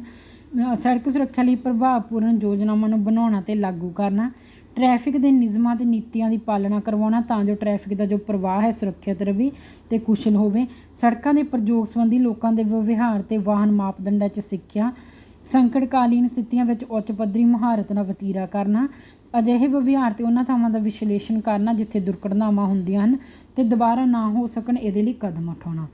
ਇਸ ਤੋਂ ਬਾਅਦ ਜੀ ਸੜਕ ਸੁਰੱਖਿਆ ਸੁਨਿਸ਼ਚਿਤ ਕਰਨ ਲਈ ਸਰਕਾਰ ਨੇ ਕੀ ਯਤਨ ਕੀਤੇ ਹਨ, ਕੀ ਐਫਰਟਸ ਲਏ ਨੇ ਗਵਰਨਮੈਂਟ ਨੇ ਇਨਸ਼ੋਰ ਰੋਡ ਸੇਫਟੀ ਦੇ ਲਈ? ਤਾਂ ਇਸ ਵਿੱਚ ਜੋ ਮਿਨਿਸਟਰੀ ਆਫ ਰੋਡ ਟਰਾਂਸਪੋਰਟ ਅਤੇ ਹਾਈਵੇਜ਼ ਹੈ ਤਾਂ ਆਪਣਾ ਯਾਦ ਰੱਖਣਾ ਹੈ ਜੀ ਜੋ ਰੋਡ ਸੇਫਟੀ ਹੈ, ਰੋਡ ਦੇ ਨਾਲ ਸੰਬੰਧਿਤ ਕਿਹੜੀ ਮਿਨਿਸਟਰੀ ਹੈ? ਮਿਨਿਸਟਰੀ ਆਫ ਰੋਡ ਟਰਾਂਸਪੋਰਟ ਅਤੇ ਹਾਈਵੇ। ਇਸ ਨੇ ਅਨੇਕਾਂ ਕਦਮ ਚੁੱਕੇ ਹਨ। ਇਹਨਾਂ ਨੇ ਕੀ ਚੀਜ਼ਾਂ ਬਣਵਾਈਆਂ ਹਨ ਜੀ? ਰੋਡ ਸੇਫਟੀ ਸੈੱਲ ਅਤੇ ਨੈਸ਼ਨਲ ਰੋਡ ਸੇਫਟੀ ਪਲਾਨ ਬਣਾਏ ਗਏ ਹਨ। ਇਹ ਯੋਜਨਾਵਾਂ ਨੂੰ ਲਾਗੂ ਕਰਦੇ ਹਨ, ਅੰਕੜੇ ਇਕੱਠੇ ਕਰਦੇ ਹਨ ਅਤੇ ਅੱਗੇ ਸੰਬੰਧਿਤ ਏਜੰਸੀਆਂ ਦੀ ਸਹਾਇਤਾ ਨਾਲ ਜੋ ਯੋਜਨਾਵਾਂ ਹਨ ਉਹਨਾਂ ਨੂੰ ਲਾਗੂ ਕਰਦੇ ਹਨ। ਜੋ ਰੋਡ ਸੇਫਟੀ ਸੈੱਲ ਹੈ ਇਹਨਾਂ ਦੀ ਕਿਹੜੀਆਂ ਯੋਜਨਾਵਾਂ ਹਨ? ਜਨਤਕ ਪ੍ਰਚਾਰ programme, national highway accident relief service ਯੋਜਨਾ। ਇਸ ਤੋਂ ਬਿਨਾਂ ਜੀ ਸਮੇਂ-ਸਮੇਂ 'ਤੇ ਅਸੰਗਠਿਤ ਖੇਤਰ ਵਿੱਚ ਕਾਰਜਸ਼ੀਲ ਜੋ ਵੱਡੇ ਵਾਹਨ ਆ ਉਹਨਾਂ ਦੇ ਡਰਾਈਵਰਾਂ ਨੂੰ ਸਿੱਖਿਅਤ ਕਰਨਾ, ਮਾਡਲ ਡਰਾਈਵਿੰਗ ਟ੍ਰੇਨਿੰਗ ਸਕੂਲਾਂ ਦੀ ਸਥਾਪਨਾ ਕਰਨਾ, ਇਹ ਸਾਰੇ ਰੋਡ ਸੇਫਟੀ ਸੈੱਲ ਦੇ ਵਿੱਚ ਆਉਂਦੇ ਹਨ। ਨੈਕਸਟ ਹੈ ਜੀ ਜੋ ਵਿਦਿਆਰਥੀ ਹਨ ਉਹਨਾਂ ਵਿੱਚ ਟ੍ਰੈਫਿਕ ਨਿਯਮਾਂ ਸੰਬੰਧੀ ਜਾਗਰੂਕਤਾ ਪੈਦਾ ਕਰਨੀ ਚਾਹੀਦੀ ਹੈ ਤਾਂ ਕਿ ਉਹ ਕਿਸੇ ਵੀ ਅਜਿਹੀ ਘਟਨਾ ਦਾ ਸ਼ਿਕਾਰ ਨਾ ਬਣ ਸਕਣ। ਇੱਕ ਜੀ ਇਹਨਾਂ ਨੇ ਟ੍ਰੈਫਿਕ ਵਾਰਡਨ ਯੋਜਨਾ ਵੀ ਸਕੀਮ ਵੀ ਚਲਾਈ ਸੀ। ਇਹਦੇ ਅਧੀਨ ਜੋ ਵਿਭਿੰਨ ਡਿਫਰੈਂਟ ਵਰਗਾਂ ਦੇ ਲੋਕ ਹਨ ਉਹਨਾਂ ਨੂੰ ਟ੍ਰੈਫਿਕ ਵਾਰਡਨ ਬਣਨ ਦੀ ਪ੍ਰੇਰਨਾ ਦਿੱਤੀ ਜਾਂਦੀ ਹੈ ਅਤੇ ਇਹਨਾਂ ਦਾ ਕਾਰਜ ਕੀ ਹੁੰਦਾ ਸੀ? ਸੜਕਾਂ 'ਤੇ ਚੱਲਣ ਵਾਲੇ ਜੋ ਵਾਹਨ ਨੇ, ਯਾਤਰੀ ਨੇ, ਉਹਨਾਂ ਨੂੰ ਖਾਸ ਤੌਰ 'ਤੇ ਮੋੜਾਂ 'ਤੇ ਕੰਟਰੋਲ ਕਰਨ ਵਿੱਚ ਪੁਲਿਸ ਦੀ ਸਹਾਇਤਾ ਕਰਨਾ ਹੁੰਦਾ ਸੀ ਜੋ ਕਿ ਪੁਲਿਸ ਦੀ ਹੈਲਪ ਕਰਦੇ ਸੀਗੇ। ਨੈਕਸਟ ਹੈ ਜੀ ਜੋ ਟ੍ਰੈਫਿਕ ਪੁਲਿਸ ਹੈ ਇਹਨਾਂ ਦੁਆਰਾ ਪ੍ਰਯੋਗ ਹੋਣ ਵਾਲੇ ਉਪਕਰਨ ਕਿਹੜੇ ਹਨ? ਕਿਹੜੇ ਗੈਜਟ ਨੇ ਜੋ ਟ੍ਰੈਫਿਕ ਪੁਲਿਸ ਯੂਜ਼ ਕਰਦੀ ਹੈ? ਇਸ ਨੂੰ ਤੁਸੀਂ ਚੰਗੀ ਤਰ੍ਹਾਂ ਯਾਦ ਕਰ ਲੈਣਾ ਹੈ ਕਿ ਕਿਹੜੇ ਹਨ। ਫਸਟ ਹੈ ਜੀ ਪ੍ਰਤੀਬਿੰਬ ਚਿੰਨ੍ਹ ਜਿਸ ਨੂੰ ਆਪਾਂ ਕਹਿੰਦੇ ਹਾਂ ਰਿਫਲੈਕਟਰ। ਪ੍ਰਤੀਬਿੰਬ ਚਿੰਨ੍ਹ ਸੜਕਾਂ ਉੱਪਰ ਲਗਾਏ ਜਾਂਦੇ ਹਨ ਤਾਂ ਜੋ ਰਾਤ ਨੂੰ ਜੋ ਦਿਖਣ ਯੋਗਤਾ ਹੈ ਉਸ ਨੂੰ ਯਕੀਨੀ ਬਣਾਇਆ ਜਾ ਸਕੇ ਅਤੇ ਆਪਾਂ ਰੋਡਸ ਦੇ ਉੱਤੇ ਅੱਜ ਕੱਲ੍ਹ ਵੀ ਇਹ ਦੇਖਦੇ ਹਾਂ। ਨੈਕਸਟ ਹੈ ਜੀ ਸਪੀਡ ਗਵਰਨਰ ਜਿਸ ਨੂੰ ਗਤੀ ਨਿਯੰਤਰਿਕ ਵਪਾਰਿਕ ਵਾਹਨਾਂ 'ਤੇ ਲਾਜ਼ਮੀ ਤੌਰ 'ਤੇ ਲਗਾਏ ਜਾਂਦੇ ਹਨ ਤਾਂ ਜੋ ਜਿਹੜੀ ਵਾਹਨਾਂ ਦੀ ਗਤੀ ਹੈ ਉਹਨਾਂ ਨੂੰ ਲਿਮਿਟ ਕੀਤਾ ਜਾ ਸਕੇ। ਫਿਰ ਹੈ ਜੀ ਵਿਘਨ ਕਾਰਕ ਜਿਸ ਨੂੰ ਆਪਾਂ ਐਂਟੀਸਪੇਟਰ ਕਹਿੰਦੇ ਹਾਂ। ਵਾਹਨਾਂ ਵਿੱਚ ਇਸ ਉਪਕਰਨ ਨੂੰ ਵੀ ਫਿੱਟ ਕੀਤਾ ਜਾਣ ਲੱਗ ਪਿਆ ਹੈ ਤਾਂ ਜੋ ਨਿਯਮਾਂ ਦੀ ਉਲੰਘਣਾ ਨੂੰ ਰੋਕਿਆ ਜਾ ਸਕੇ। ਤਾਂ ਇਹਦੇ ਲਈ ਕੀ ਕੀਤਾ ਜਾਂਦਾ ਹੈ? ਜੋ ਵਹੀਕਲਸ ਹੁੰਦੇ ਨੇ ਉਹਨਾਂ ਦੇ ਅੰਦਰ ਇੱਕ ਵੀਡੀਓ ਕੈਮਰਾ ਲਗਾਇਆ ਹੁੰਦਾ ਜੋ ਕਿ ਅੱਧੇ ਕਿਲੋਮੀਟਰ ਤੱਕ ਉਲੰਘਣਾ ਨੂੰ ਰਿਕਾਰਡ ਕਰ ਸਕਦਾ। ਲੇਜ਼ਰ ਆਧਾਰਿਤ ਇੱਕ ਰਡਾਰ ਕੰਪਿਊਟਰ ਨਾਲ ਜੁੜਿਆ ਹੁੰਦਾ ਜੋ ਵੱਧ ਗਤੀ ਵਾਲੇ ਕਿਹੜੇ ਵਾਹਨ ਹਨ ਉਹਨਾਂ ਦੀ ਪਛਾਣ ਕਰ ਲੈਂਦਾ ਅਤੇ ਪੂਰੇ ਵੇਰਵਿਆਂ ਸਹਿਤ ਉਹਨਾਂ ਦੀ ਫੋਟੋ ਖਿੱਚਦਾ। ਅੱਜ ਕੱਲ੍ਹ ਰੋਡ ਦੇ ਉੱਤੇ ਆਪਾਂ ਇਹ ਦੇਖਦੇ ਹਾਂ ਜੋ ਕਿ ਪੁਲਿਸ ਵਾਲੇ ਯੂਜ਼ ਕਰਦੇ ਹਨ। ਨੈਕਸਟ ਹੈ ਜੀ ਲਕਸ ਮੀਟਰ। ਇਹ ਹੁੰਦਾ ਹੈ ਜੀ ਜੋ ਕਾਰਾਂ ਦੀਆਂ ਖਿੜਕੀਆਂ ਦੇ ਸ਼ੀਸ਼ਿਆਂ ਵਿੱਚੋਂ ਪ੍ਰਤੀਬਿੰਬਤ ਹੋਣ ਵਾਲੀ ਰੋਸ਼ਨੀ ਦਾ ਮਾਪ ਕਰਨ ਲਈ। ਤਾਂ ਆਪਾਂ ਯਾਦ ਰੱਖਣਾ ਹੈ ਜੋ ਕਾਰਾਂ ਦੀਆਂ ਖਿੜਕੀਆਂ ਹਨ ਉਹਨਾਂ ਦੇ ਸ਼ੀਸ਼ਿਆਂ ਵਿੱਚੋਂ ਜੋ ਪ੍ਰਤੀਬਿੰਬਤ ਹੋਣ ਵਾਲੀ ਰੋਸ਼ਨੀ ਹੈ ਉਸ ਨੂੰ ਮਾਪ ਕਰਨ ਲਈ ਟ੍ਰੈਫਿਕ ਪੁਲਿਸ ਨੇ ਕੀ ਪ੍ਰਯੋਗ ਕਰਦੇ ਹਨ, ਲਕਸ ਮੀਟਰ ਜਾਂ ਰੋਸ਼ਨੀ ਮੀਟਰ। ਜਰਮਨੀ ਵਿੱਚ ਬਣਿਆ ਇੱਕ ਮਾਸਟੈਕ MS 6610 ਇਹ ਇੱਕ ਅਜਿਹਾ ਡਿਜੀਟਲ ਲਕਸ ਮੀਟਰ ਹੈ ਜੋ 1 ਤੋਂ 5 ਲੱਖ ਲਕਸ ਤੱਕ ਦੀ ਤੀਬਰਤਾ ਦਾ ਮਾਪ ਕਰ ਸਕਦਾ ਹੈ। ਇਹ ਉਪਕਰਨ ਇੱਕ ਸਧਾਰਨ ਫੋਟੋ ਯੰਤਰ ਦਾ ਪ੍ਰਯੋਗ ਕੀਤਾ ਜਾਂਦਾ ਹੈ ਜਿਸ ਦੀ ਮਾਪਣਯੋਗ ਜੋ ਸ਼ੁੱਧਤਾ ਹੈ +/-5% ਹੁੰਦੀ ਹੈ। ਤਾਂ ਲਕਸ ਮੀਟਰ ਦਾ ਤੁਸੀਂ ਧਿਆਨ ਰੱਖਣਾ ਹੈ ਜੀ ਕਿੱਥੋਂ ਬਣਾਇਆ ਗਿਆ ਹੈ, ਜਰਮਨੀ 'ਚ ਬਣਾਇਆ ਗਿਆ ਹੈ ਅਤੇ ਇਹਦਾ ਕੀ ਨੇਮ ਹੈ। ਨੈਕਸਟ ਹੈ ਜੀ LED ਰੋਸ਼ਨੀ ਬੈਟਨ। ਇਹ ਟ੍ਰੈਫਿਕ ਪੁਲਿਸ ਕੋਲ LED ਰੋਸ਼ਨੀ ਬੈਟਨ ਵੀ ਹੁੰਦੇ ਆ। ਇਹਨਾਂ ਦੀ ਦਿਖਣਯੋਗਤਾ ਬਹੁਤ ਹੁੰਦੀ ਆ। ਰਾਤ ਦੇ ਸਮੇਂ ਵਿੱਚ ਟ੍ਰੈਫਿਕ ਨੂੰ ਨਿਯੰਤਰਣ ਕਰਨ ਵਿੱਚ ਇਹ ਬਹੁਤ ਉਪਯੋਗੀ ਸਹਾਇਕ ਹੁੰਦੇ ਆ, ਸਿੱਧ ਹੁੰਦੇ ਆ ਅਤੇ ਬੈਟਨਾਂ ਉੱਪਰ ਮੌਸਮ ਦਾ ਵੀ ਕੋਈ ਪ੍ਰਭਾਵ ਨਹੀਂ ਪੈਂਦਾ ਕਿਉਂਕਿ ਵਧੀਆ ਪਲਾਸਟਿਕ ਦੇ ਬਣੇ ਹੁੰਦੇ ਆ ਅਤੇ ਇਹਨਾਂ ਦੀ ਟਿਊਬ ਆ ਜੋ ਪਾਰਦਰਸ਼ੀ ਸਮੱਗਰੀ ਦੀ ਬਣੀ ਹੁੰਦੀ ਹੈ। ਨੈਕਸਟ ਆਉਂਦਾ ਜੀ ਚਮਕ ਯੰਤਰ ਜਿਸ ਨੂੰ ਆਪਾਂ ਫਲੈਸ਼ਰਸ ਕਹਿੰਦੇ ਹਾਂ। ਇਸ ਦਾ ਵੀ ਯੂਜ਼ ਕੀਤਾ ਜਾਂਦਾ ਹੈ। ਪ੍ਰਤੀਬਿੰਬ ਪੈਦਾ ਕਰਨ ਵਾਲੀਆਂ ਜੈਕਟਾਂ ਦਾ ਯੂਜ਼ ਕੀਤਾ ਜਾਂਦਾ ਹੈ। ਸੜਕ ਸੁਰੱਖਿਆ ਸ਼ੰਕੂ ਜੋ ਆਪਾਂ ਕੋਨ ਸ਼ੇਪ ਦੇ ਔਰੇਂਜ ਕਲਰ ਦੇ ਦੇਖਦੇ ਹਾਂ ਉਹ ਵੀ ਯੂਜ਼ ਕੀਤੇ ਜਾਂਦੇ ਹਨ। ਇਸ ਤੋਂ ਬਿਨਾਂ ਜੀ ਸਪੀਡ ਰਡਾਰ ਗਨ ਯੂਜ਼ ਕੀਤੀ ਜਾਂਦੀ ਹੈ ਇਹ ਇੱਕ ਅਜਿਹਾ ਯੰਤਰ ਹੈ ਜਿਸ ਦਾ ਪ੍ਰਯੋਗ ਆਪਣੇ ਵੱਲ ਆ ਰਹੇ ਵਾਹਨ ਦੀ ਗਤੀ ਦਾ ਮਾਪ ਕਰਨ ਲਈ ਕੀਤਾ ਜਾਂਦਾ ਹੈ। 100 ਤੋਂ 300 ਮੀਟਰ ਦੀ ਦੂਰੀ ਵਿੱਚ ਵਾਹਨ ਦੀ ਕਿੰਨੀ ਗਤੀ ਹੈ ਇਸ ਦੀ ਮਾਪ ਕਰ ਲੈਂਦਾ ਹੈ ਅਤੇ ਜੋ ਲੋਕ ਹੁੰਦੇ ਹਨ ਟ੍ਰੈਫਿਕ ਪੁਲਿਸ ਉਹਨਾਂ ਨੂੰ ਸੂਚਿਤ ਕਰ ਦਿੰਦਾ ਹੈ। ਨੈਕਸਟ ਹੈ ਜੀ ਅਲਕੋਹਲ ਮੀਟਰ ਜਿਸ ਦੇ ਵਿੱਚ ਕਿਸੇ ਨੇ ਜੇਕਰ ਸ਼ਰਾਬ ਵਗੈਰਾ ਕਰਕੇ ਡਰਾਈਵਿੰਗ ਕਰ ਰਿਹਾ ਤਾਂ ਉਹ ਚੀਜ਼ ਨੂੰ ਮਾਪਿਆ ਜਾਂਦਾ ਹੈ। ਇਸ ਦੇ ਵਿੱਚ ਇੱਕ ਨਲੀ ਜਿਹੀ ਹੁੰਦੀ ਹੈ ਜਿਸ ਦੇ ਵਿੱਚ ਫੂਕ ਮਾਰ ਕੇ ਕਿੰਨੀ ਅਲਕੋਹਲ ਪੀਤੀ ਗਈ ਉਹ ਸਾਰਾ ਇਸ ਦੇ ਰਾਹੀਂ ਮੈਜ਼ਰ ਕੀਤਾ ਜਾਂਦਾ ਹੈ। ਨੈਕਸਟ ਹੈ ਜੀ ਰੈੱਡ ਸਪੀਡ ਕੈਮਰਾ। ਮੁੱਖ ਚੌਂਕਾਂ ਵਿੱਚ ਲਾਲ ਬੱਤੀ ਦੀ ਉਲੰਘਣਾ ਕਰਨ ਵਾਲਿਆਂ ਨੂੰ ਸਜ਼ਾ ਦੇਣ ਲਈ ਕੈਮਰੇ ਲਗਾਏ ਜਾਂਦੇ ਆ ਅਤੇ ਜੋ ਕੈਮਰੇ ਹੁੰਦੇ ਹਨ ਇਹਨਾਂ ਦੁਆਰਾ ਲਾਲ ਬੱਤੀ ਦੀ ਉਲੰਘਣਾ ਕਰਨ ਵਾਲੇ ਜੋ ਵਾਹਨ ਦੀ ਜੋ ਤਸਵੀਰ ਖਿੱਚ ਲਈ ਜਾਂਦੀ ਉਹਦਾ ਵਾਹਨ ਨੰਬਰ, ਉਲੰਘਣਾ ਦਾ ਸਮਾਂ, ਇਹ ਸਾਰੀਆਂ ਚੀਜ਼ਾਂ ਇੱਥੇ ਰਿਕਾਰਡ ਕੀਤੀਆਂ ਜਾਂਦੀਆਂ। ਇਸ ਤੋਂ ਬਿਨਾਂ ਜੀ ਗਤੀਸ਼ੀਲ ਪ੍ਰਦਰਸ਼ਨੀ ਵਾਹਨ ਮੋਬਾਈਲ ਐਗਜ਼ੀਬਿਸ਼ਨ ਵੈਨ ਵੀ ਹੁੰਦੀ ਹੈ। ਇਹ ਆਮ ਜਨਤਾ ਅਤੇ ਸਕੂਲੀ ਬੱਚਿਆਂ ਨੂੰ ਸੜਕ ਸਿੱਖਿਆ ਬਾਰੇ ਸਿੱਖਿਆ ਪ੍ਰਦਾਨ ਕਰਦੀ ਹੈ। ਆਫਤ ਪ੍ਰਬੰਧਨ ਵਾਹਨ ਜਿਸ ਵਿੱਚ ਸੜਕ ਉੱਪਰ ਕਿਸੇ ਵੀ ਸੰਕਟਕਾਲੀਨ ਸਥਿਤੀ ਦੇ ਟਾਈਮ ਜੋ ਵੀ ਹੈਲਪ ਚਾਹੀਦੀ ਹੈ ਉਹ ਸਾਰਾ ਕੁਝ ਇਸ ਦੇ ਵਿੱਚ ਹੁੰਦਾ ਹੈ। ਨੈਕਸਟ ਆਉਂਦਾ ਹੈ ਜੀ ਜੋ ਟ੍ਰੈਫਿਕ ਇੰਜੀਨੀਅਰਿੰਗ ਹੁੰਦੀ ਹੈ ਉਸਦੀ ਧਾਰਨਾ ਅਤੇ ਮਹੱਤਤਾ ਦੀ ਗੱਲ ਕਰਦੇ ਹਾਂ। ਟ੍ਰੈਫਿਕ ਇੰਜੀਨੀਅਰਿੰਗ ਦਾ ਸੰਬੰਧ ਹੁੰਦਾ ਹੈ ਸੜਕਾਂ, ਗਲੀਆਂ ਅਤੇ ਰਾਜਮਾਰਗਾਂ, ਉਹਨਾਂ ਦੇ ਨੈਟਵਰਕ, ਟਰਮੀਨਲ, ਉਹਨਾਂ ਨਾਲ ਲੱਗਦੀ ਭੂਮੀ ਅਤੇ ਯਾਤਾਯਾਤ ਦੇ ਦੂਸਰੇ ਸਥਾਨਾਂ ਨਾਲ ਉਹਨਾਂ ਦੇ ਸੰਬੰਧਾਂ ਆਦਿ ਸੰਬੰਧੀ ਨਿਯੋਜਨ, ਡਿਜ਼ਾਈਨ ਅਤੇ ਉਹਨਾਂ ਪਰ ਸੰਚਾਲਿਤ ਹੋਣ ਵਾਲੇ ਟ੍ਰੈਫਿਕ ਕਾਰਜਾਂ ਨਾਲ ਹੁੰਦਾ ਹੈ। ਇਸ ਦੇ ਵਿੱਚ ਇਹਦਾ ਜੋ ਕੇਂਦਰ ਬਿੰਦੂ ਹੁੰਦਾ ਹੈ ਟ੍ਰੈਫਿਕ ਗਤੀਵਿਧੀਆਂ ਲਈ ਲੋੜੀਂਦੇ ਸਥਾਈ ਢਾਂਚੇ ਦੀ ਖੋਜ ਕਰਨਾ, ਸੜਕਾਂ ਦੀ ਸਥਿਤੀ, ਸੜਕਾਂ ਦੇ ਨਾਲ ਲੱਗਦੇ ਰਾਸਤੇ, ਸੜਕਾਂ ਪਾਰ ਕਰਨ ਲਈ ਲੋੜੀਂਦੇ ਰਾਸਤੇ, ਸਾਈਕਲਾਂ ਵਾਸਤੇ ਵਿਸ਼ੇਸ਼ ਆਧਾਰਭੂਤ ਢਾਂਚਾ, ਟ੍ਰੈਫਿਕ ਚਿੰਨ੍ਹ, ਇਹ ਸਾਰੀਆਂ ਚੀਜ਼ਾਂ ਇਸ ਵਿੱਚ ਆਉਂਦੀਆਂ ਹਨ। ਅਤੇ ਜੀ ਸਿਵਲ ਇੰਜੀਨੀਅਰਿੰਗ ਦੀ ਉਹ ਬ੍ਰਾਂਚ ਹੈ ਜੋ ਸੜਕਾਂ ਉੱਪਰ ਲੋਕਾਂ ਦੀ ਆਵਾਜਾਈ ਅਤੇ ਵਸਤੂਆਂ ਦੇ ਹਸਤਾਂਤਰਨ ਨੂੰ ਸੁਰੱਖਿਅਤ ਅਤੇ ਕੁਸ਼ਲ ਬਣਾਉਣ ਲਈ ਤਕਨੀਕਾਂ ਦਾ ਪ੍ਰਯੋਗ ਕਰਦਾ ਹੈ। ਨੈਕਸਟ ਹੈ ਜੀ ਹਾਈਵੇ ਸੇਫਟੀ ਇੰਜੀਨੀਅਰਿੰਗ। ਇਹ ਇੰਜੀਨੀਅਰਿੰਗ ਦੀ ਉਹ ਸ਼ਾਖਾ ਹੈ ਜਿਸ ਦਾ ਸੰਬੰਧ ਦੁਰਘਟਨਾਵਾਂ ਦੀ ਸੰਖਿਆ ਅਤੇ ਪ੍ਰਭਾਵ ਨੂੰ ਘੱਟ ਕਰਨ ਨਾਲ ਹੁੰਦਾ ਹੈ। ਨੈਕਸਟ ਹੈ ਜਿਹਦੇ ਉਦੇਸ਼ ਕੀ ਹਨ, ਵਾਤਾਵਰਣ ਦੀ ਅਨੁਰੂਪਤਾ, ਗਤੀ, ਸੁੱਖ ਸੁਵਿਧਾ, ਬੱਚਤ। ਜੋ ਟ੍ਰੈਫਿਕ ਇੰਜੀਨੀਅਰਿੰਗ ਹੈ ਅਤੇ ਦੂਸਰੇ ਵਿਸ਼ਿਆਂ ਨਾਲ ਵੀ ਨੇੜਲਾ ਸੰਬੰਧ ਹੈ ਜਿਵੇਂ ਰਾਜਮਾਰਗ ਨਾਲ, ਯਾਤਾਯਾਤ ਨਾਲ, ਟਰਾਂਸਪੋਰਟ ਨਾਲ ਅਤੇ ਸ਼ਹਿਰੀ ਨਿਯੋਜਨ ਨਾਲ। ਇਹਦੇ ਮੇਨ ਐਲੀਮੈਂਟਸ ਕੀ ਹਨ, ਪਰਫੋਰਮੈਂਸ ਵੈਲੂਏਸ਼ਨ। ਇਹ ਇੱਕ ਅਜਿਹਾ ਸਾਧਨ ਹੈ ਜਿਸ ਰਾਹੀਂ ਟ੍ਰੈਫਿਕ ਇੰਜੀਨੀਅਰਿੰਗ ਸਹੂਲਤਾਂ ਦੀਆਂ ਜੋ ਕਾਰਜਕਾਰੀ ਵਿਸ਼ੇਸ਼ਤਾ ਦੀਆਂ ਵਿਅਕਤੀਗਤ ਪੱਖ ਤੋਂ ਸਮੂਹਿਕ ਤੌਰ 'ਤੇ ਦਰਜਾਬੰਦੀ ਕੀਤੀ ਜਾਂਦੀ ਹੈ ਅਤੇ ਟ੍ਰੈਫਿਕ ਕੰਟਰੋਲ ਇੱਕ ਇਹਨਾਂ ਦਾ ਮੁੱਖ ਕਾਰਜ ਹੁੰਦਾ ਹੈ। ਇਹ ਕਿਸ ਤਰ੍ਹਾਂ ਜੋ ਸਿਗਨਲ ਵਗੈਰਾ ਹਨ ਨਿਸ਼ਾਨ ਲਾ ਕੇ ਜੋ ਟ੍ਰੈਫਿਕ ਕੰਟਰੋਲ ਹੈ ਉਸ ਨੂੰ ਕਰਦੇ ਹਨ। ਇਸ ਤੋਂ ਬਿਨਾਂ ਜੀ ਇਸ ਵਿੱਚ ਰਾਜਮਾਰਗ ਸੰਬੰਧੀ ਵਿਭਿੰਨ ਪੱਖਾਂ ਦੇ ਮਾਪ, ਉਹਨਾਂ ਦੀ ਮਾਤਰਾ ਨਿਰਧਾਰਿਤ ਕਰਨ ਦੀ ਪ੍ਰਕਿਰਿਆ ਨੂੰ ਵੀ ਸ਼ਾਮਲ ਕੀਤਾ ਜਾਂਦਾ ਹੈ। ਸਹੂਲਤਾਂ ਸੰਬੰਧੀ ਡਿਜ਼ਾਈਨ ਵੀ ਇਸ ਵਿੱਚ ਆਉਂਦੇ ਹਨ। ਬੌਧਿਕ ਯਾਤਾਯਾਤ ਪ੍ਰਣਾਲੀਆਂ ਇਸ ਵਿੱਚ ਆਉਂਦੀਆਂ ਹਨ, ਜਿਸ ਤੋਂ ਭਾਵ ਹੈ ਜੋ ਟਰਾਂਸਪੋਰਟੇਸ਼ਨ ਹੈ ਉਹਦੇ ਸੰਚਾਲਨ ਨਿਯੰਤਰਣ ਲਈ ਆਧੁਨਿਕ ਸੂਚਨਾ ਤਕਨੀਕੀ ਪ੍ਰਣਾਲੀ ਦਾ ਪ੍ਰਯੋਗ।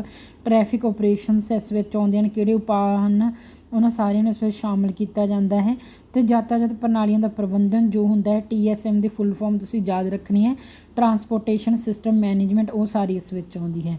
ਅਤੇ ਇਸ ਦੀ ਮਹੱਤਤਾ ਕੀ ਹੈ ਜੀ, ਇਸ ਨਾਲ ਆਪਾਂ ਜੋ ਕੀ ਕਰ ਸਕਦੇ ਹਾਂ, ਸੁਧਾਰ ਲਿਆ ਸਕਦੇ ਹਾਂ। ਟ੍ਰੈਫਿਕ ਦੀ ਮਾਤਰਾ ਦੇ ਵਿੱਚ ਪਰਿਵਰਤਨਾਂ ਨੂੰ ਉਚਿਤ ਮਹੱਤਵ ਜ਼ਿਆਦਾ ਦਿੱਤਾ ਜਾਂਦਾ ਹੈ। ਟ੍ਰੈਫਿਕ ਦੇ ਟਾਈਮ ਵਿੱਚ ਟ੍ਰੈਫਿਕ ਅਧਿਐਨ ਦੇ ਨਤੀਜੇ ਅਜਿਹੇ ਉਚਿਤ ਨਤੀਜੇ ਪ੍ਰਦਾਨ ਕਰਦੇ ਹਨ ਜਿਨ੍ਹਾਂ ਉੱਪਰ ਸਮੁਦਾਇ ਅਤੇ ਭਵਨ ਨਿਰਮਾਤਾ ਨਿਰਭਰ ਕਰਦੇ ਹਨ। ਟ੍ਰੈਫਿਕ ਇੰਜੀਨੀਅਰਿੰਗ ਹੇਠਲੇ ਕਿਹੜੇ ਕਾਰਜਾਂ 'ਚ ਮਦਦ ਕਰਦੀ ਹੈ? ਸੜਕ ਸੁਰੱਖਿਆ ਰਣਨੀਤੀਆਂ, ਸੜਕ ਸੁਰੱਖਿਆ ਦਾ ਆਦਰਸ਼ਤਮ ਪ੍ਰਯੋਗ, ਪਹੁੰਚ, ਪਾਰਕਿੰਗ, ਇੰਨੀਆਂ ਸਾਰੀਆਂ ਚੀਜ਼ਾਂ ਲਈ ਜਿਸ ਦੀ ਇੰਪੋਰਟੈਂਸ ਹੈ। ਨੈਕਸਟ ਹੈ ਜੀ ਆਪਣੇ ਇੰਪੋਰਟੈਂਟ ਟੌਪਿਕ ਸੜਕ ਸੁਰੱਖਿਆ ਲੇਖਾ ਪੜਤਾਲ, ਜੋ ਰੋਡ ਸੇਫਟੀ ਆਡਿਟ ਹੁੰਦਾ ਹੈ। ਇਸ ਵਿੱਚ ਕੰਟਰੋਲ ਪ੍ਰਣਾਲੀ ਦੇ ਵਿਭਿੰਨ ਤੱਤ ਆਉਂਦੇ ਹਨ। ਅਜਿਹੀਆਂ ਕਮੀਆਂ ਜਿਨ੍ਹਾਂ ਸਦਕਾ ਸੁਰੱਖਿਅਤ ਹਾਲਤਾਂ ਪੈਦਾ ਹੁੰਦੀਆਂ ਹਨ ਉਹਨਾਂ ਦੇ ਸਥਾਨ ਆਧਾਰਿਤ ਮੁਲਾਂਕਣ ਨੂੰ ਸੜਕ ਸੁਰੱਖਿਆ ਲੇਖਾ ਪੜਤਾਲ ਕਿਹਾ ਜਾਂਦਾ ਹੈ। ਤਾਂ ਆਪਾਂ ਕਹਿ ਸਕਦੇ ਹਾਂ ਜੀ ਜੋ ਸੜਕ ਦੇ ਟ੍ਰੈਫਿਕ ਕੰਟਰੋਲ ਪ੍ਰਣਾਲੀ ਦੇ ਅਲੱਗ-ਅਲੱਗ ਤੱਤ ਹਨ ਜਿਨ੍ਹਾਂ ਵਿੱਚ ਅਜਿਹੀਆਂ ਕਮੀਆਂ ਜਿਨ੍ਹਾਂ ਦੇ ਨਾਲ ਅਸੁਰੱਖਿਅਤ ਹਾਲਤ ਪੈਦਾ ਹੁੰਦੇ ਹਨ ਅਤੇ ਉਹਨਾਂ ਦੀ ਜੋ ਇਵੈਲੂਏਸ਼ਨ ਕੀਤੀ ਜਾਂਦੀ ਹੈ ਉਹ ਸੜਕ ਸੁਰੱਖਿਆ ਲੇਖਾ ਪੜਤਾਲ ਦੇ ਵਿੱਚ ਹੁੰਦੀ ਹੈ।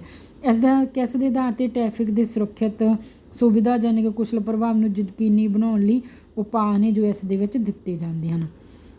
ਨੈਕਸਟ ਜੀ ਇੰਪੋਰਟੈਂਟ ਹੈ ਜੋ ਟ੍ਰੈਫਿਕ ਦੇ ਰੂਲਸ ਹਨ ਆਪਾਂ ਉਹਨਾਂ ਨੂੰ ਧਿਆਨ 'ਚ ਰੱਖਣਾ ਹੈ। ਫਸਟ ਹੈ ਜੀ ਲੇਨ ਡਰਾਈਵਿੰਗ, ਨਿਰਧਾਰਿਤ ਰਾਸਤੇ ਵਿੱਚ ਚੱਲਣਾ।